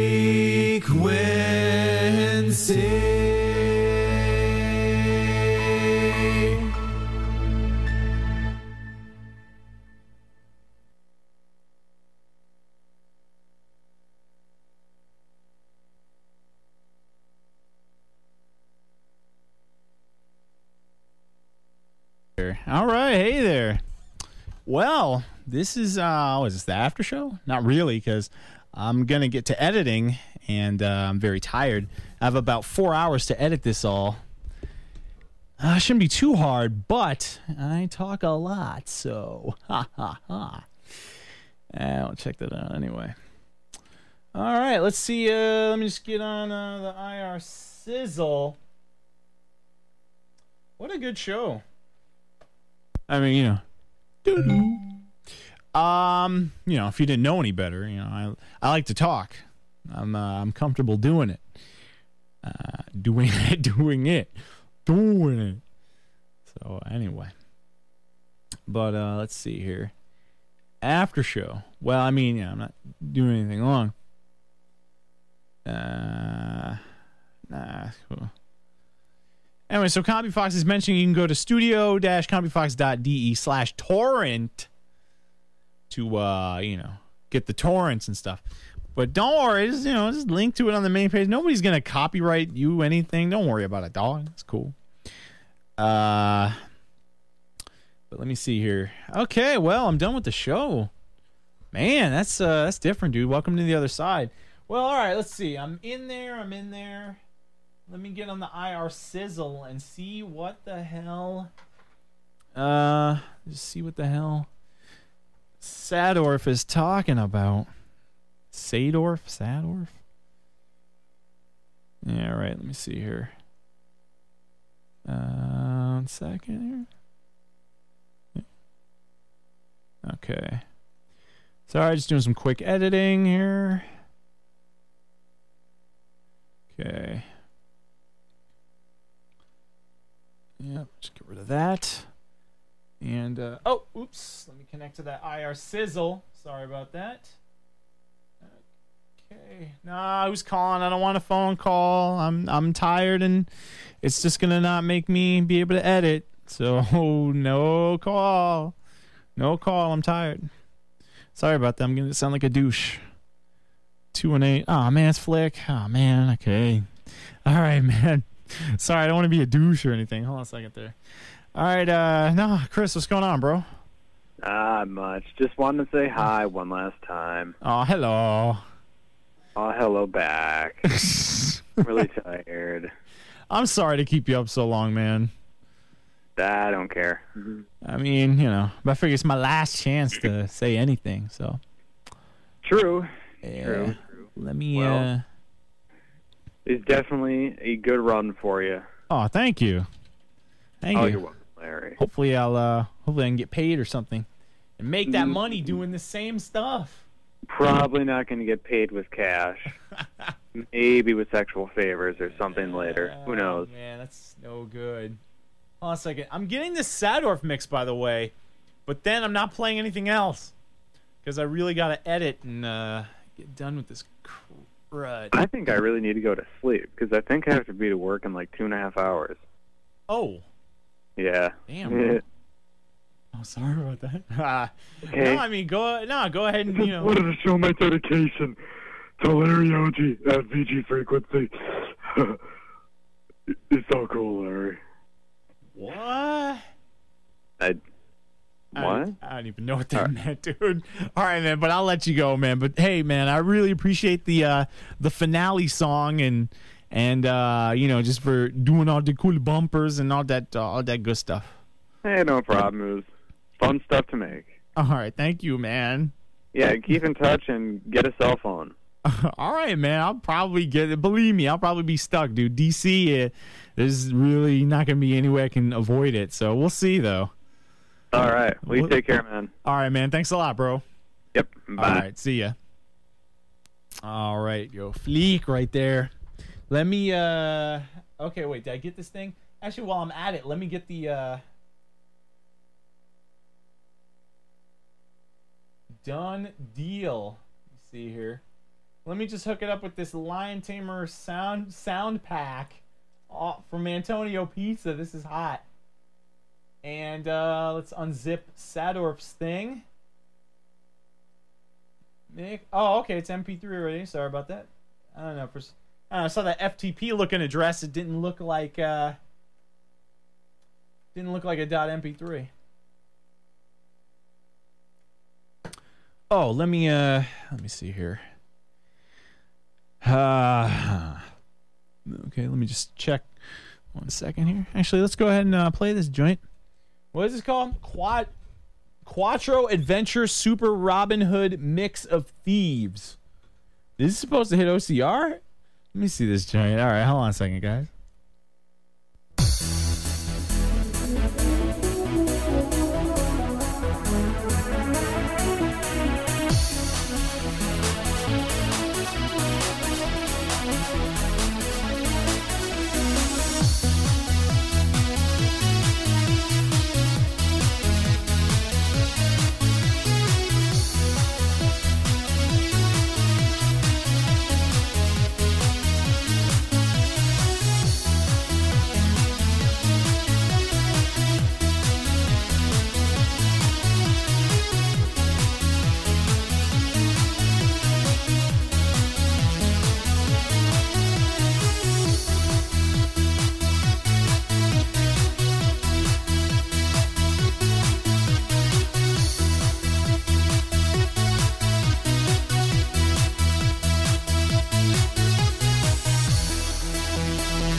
second there.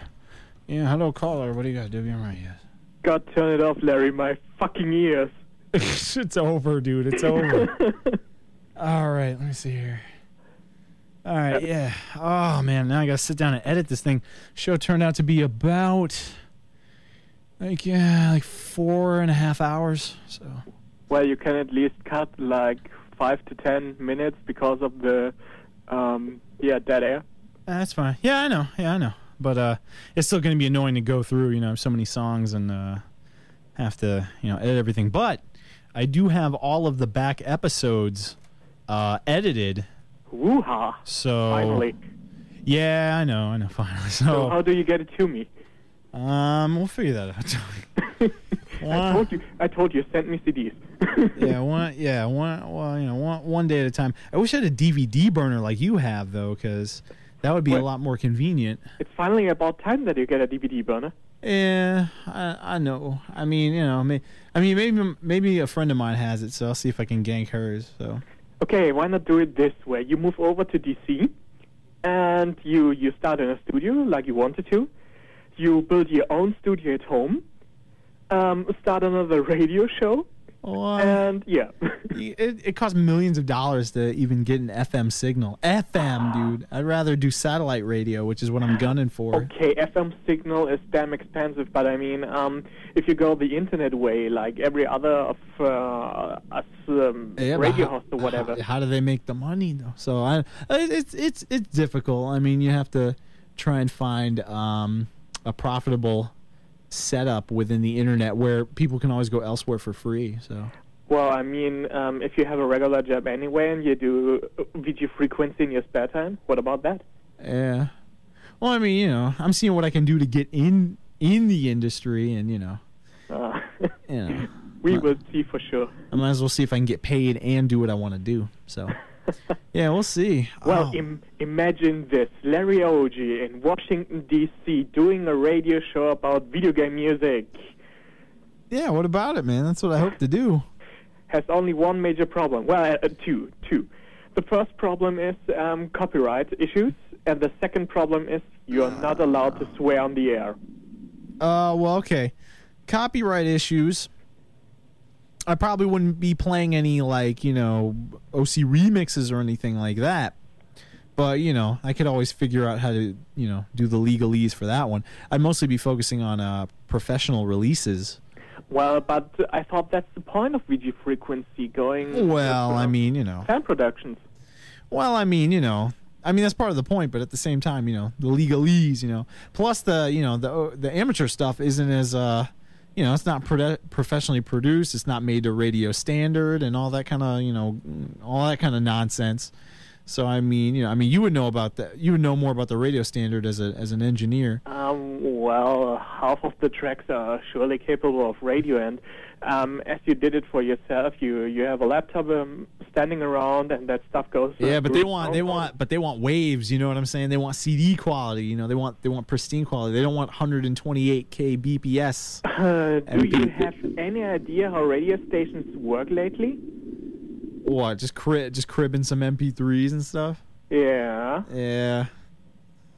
That's fine. I mean, I don't really care. I even hooked you up with the software, and that software works not only in wave mode, also in MP3 mode. And I know a couple of radio stations here in Germany, in my town, and an engineer, or not engineer, one of the radio hosts in person, and he was like, well, we are not doing CDs anymore. We render that stuff down from the CD and throw it into the player, and that's it. It's simply way better and way more versatile because we have way less stuff lying around, and we don't need to switch CDs and stuff, and we can automate the shit and whatever. So yeah. Yeah.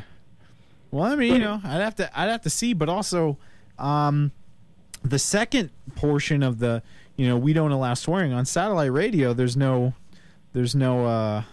swearing objections. You can swear. That's why I'd like to do satellite radio, because I can be myself and just be like, fuck that shit. Well, we will see. Well, anyway, Chris said a goodbye to you and said keep in touch, and just logged out. Yeah. Yeah, so you will do a lot of editing, especially with the last show, and try to get the stuff to me. I mean, I can hook you up with an email, and I hope you read the emails this time and also answer me. I'm reading the emails, man. I read your emails.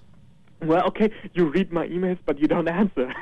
What's the answer? It's like, Larry, here's XYZ stuff. Okay, check it out and get to you back later or something like that. All right, man. All right. But we will see. I mean, if just finish the show, get prepared for the moving. Mm-hmm. You move tomorrow, right? Or is it the I move on Wednesday. So well, I mean, technically tomorrow, yeah, because it's almost morning now. So. Yeah, okay. I always forget the time zone issues and stuff. Yeah, so in about, I don't know, but I'll leave in about 30 hours or so. 30 hours. Oh, yeah, something man. like that.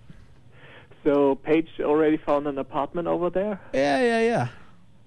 Big one for both of you? I hope so. You both need an extra room just for the studio. What, man?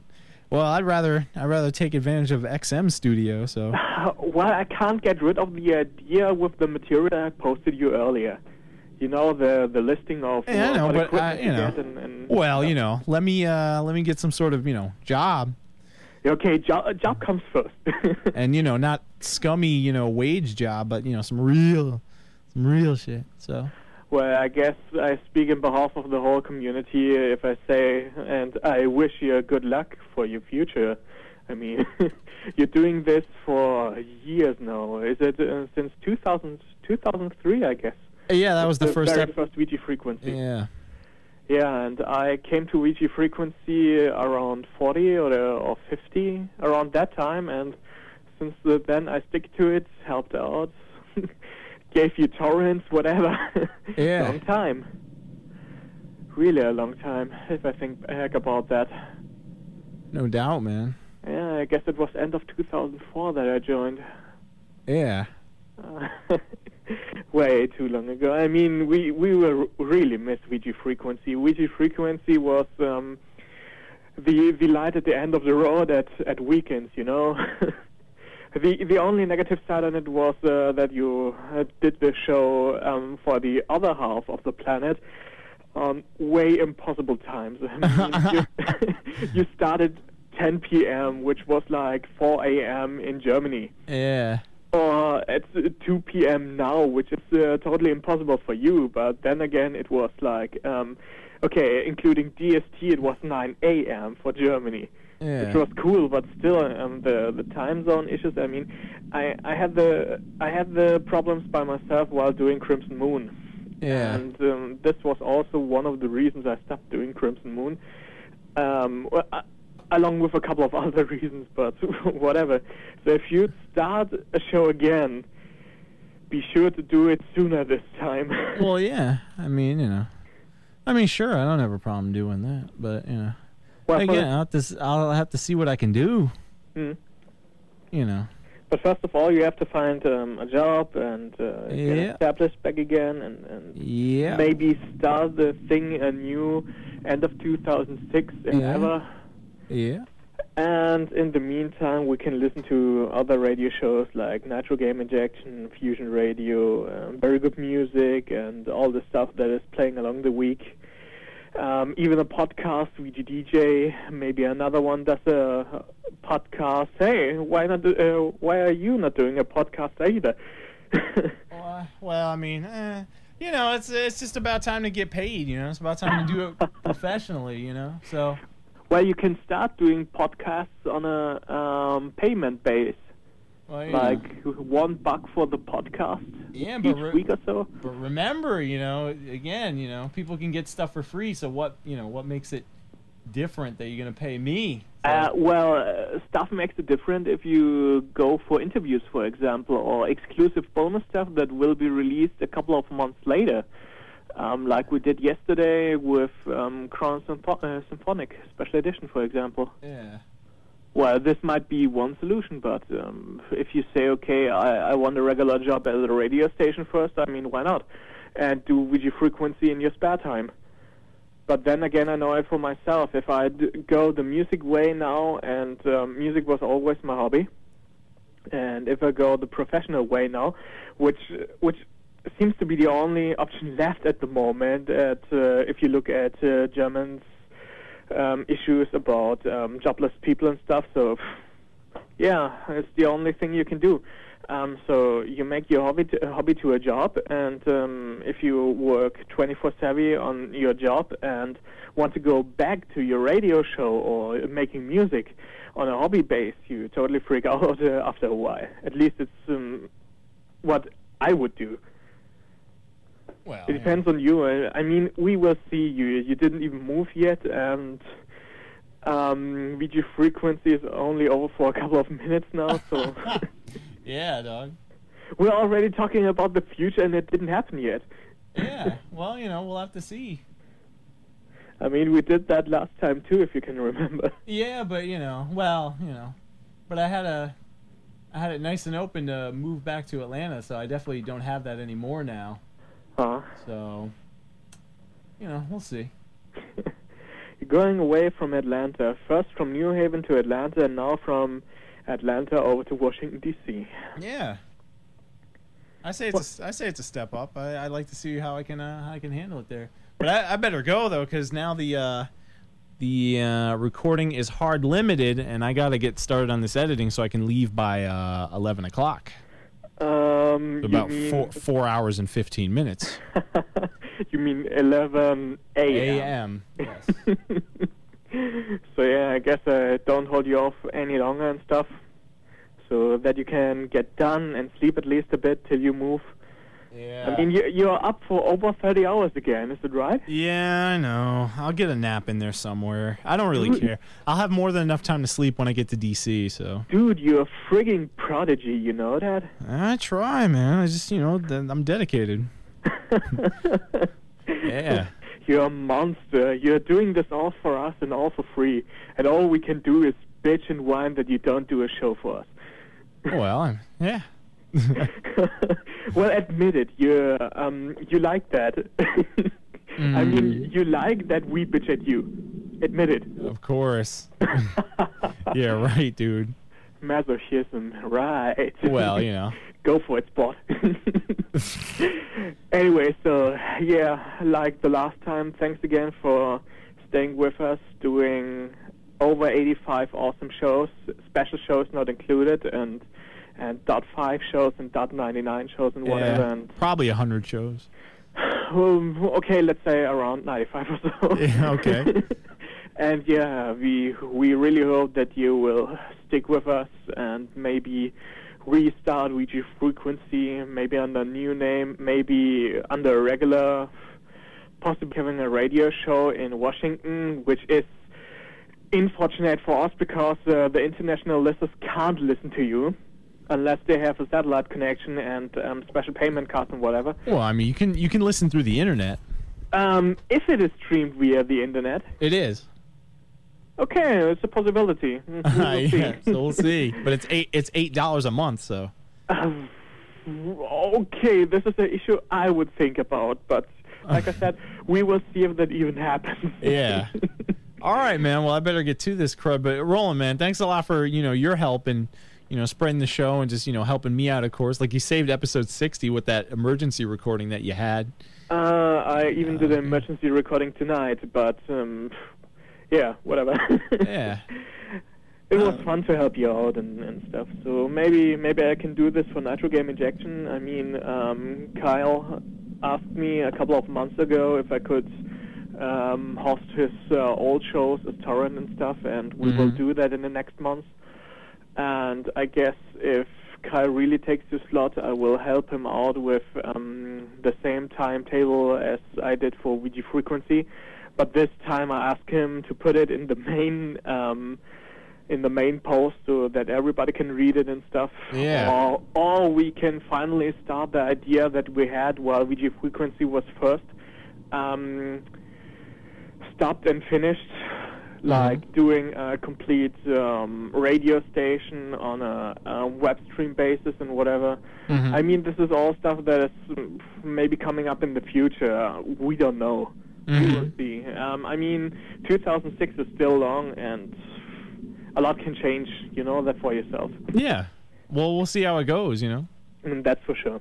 All Anyway, right, I wish you and Paige a couple of nice days, and of course, especially long and funny, refreshing break over in Washington D.C. And keep us updated what's going on with you, and in terms of making radio and whatever. Yeah, man. Saying hello to Radio Land and doing your shitty judge faggot thingy dingy. Yeah. Nice, man. Whatever. So anyway, have fun while editing, and I wish you a good day. All right, thanks a lot, bro. Yeah. All right. See ya. All right, I'll talk to you later. Yeah, see ya. All right, later. All right, badass. All right, well, I still got about about 25 minutes left of VG Frequency 54 on Ormgas, so let's go for it.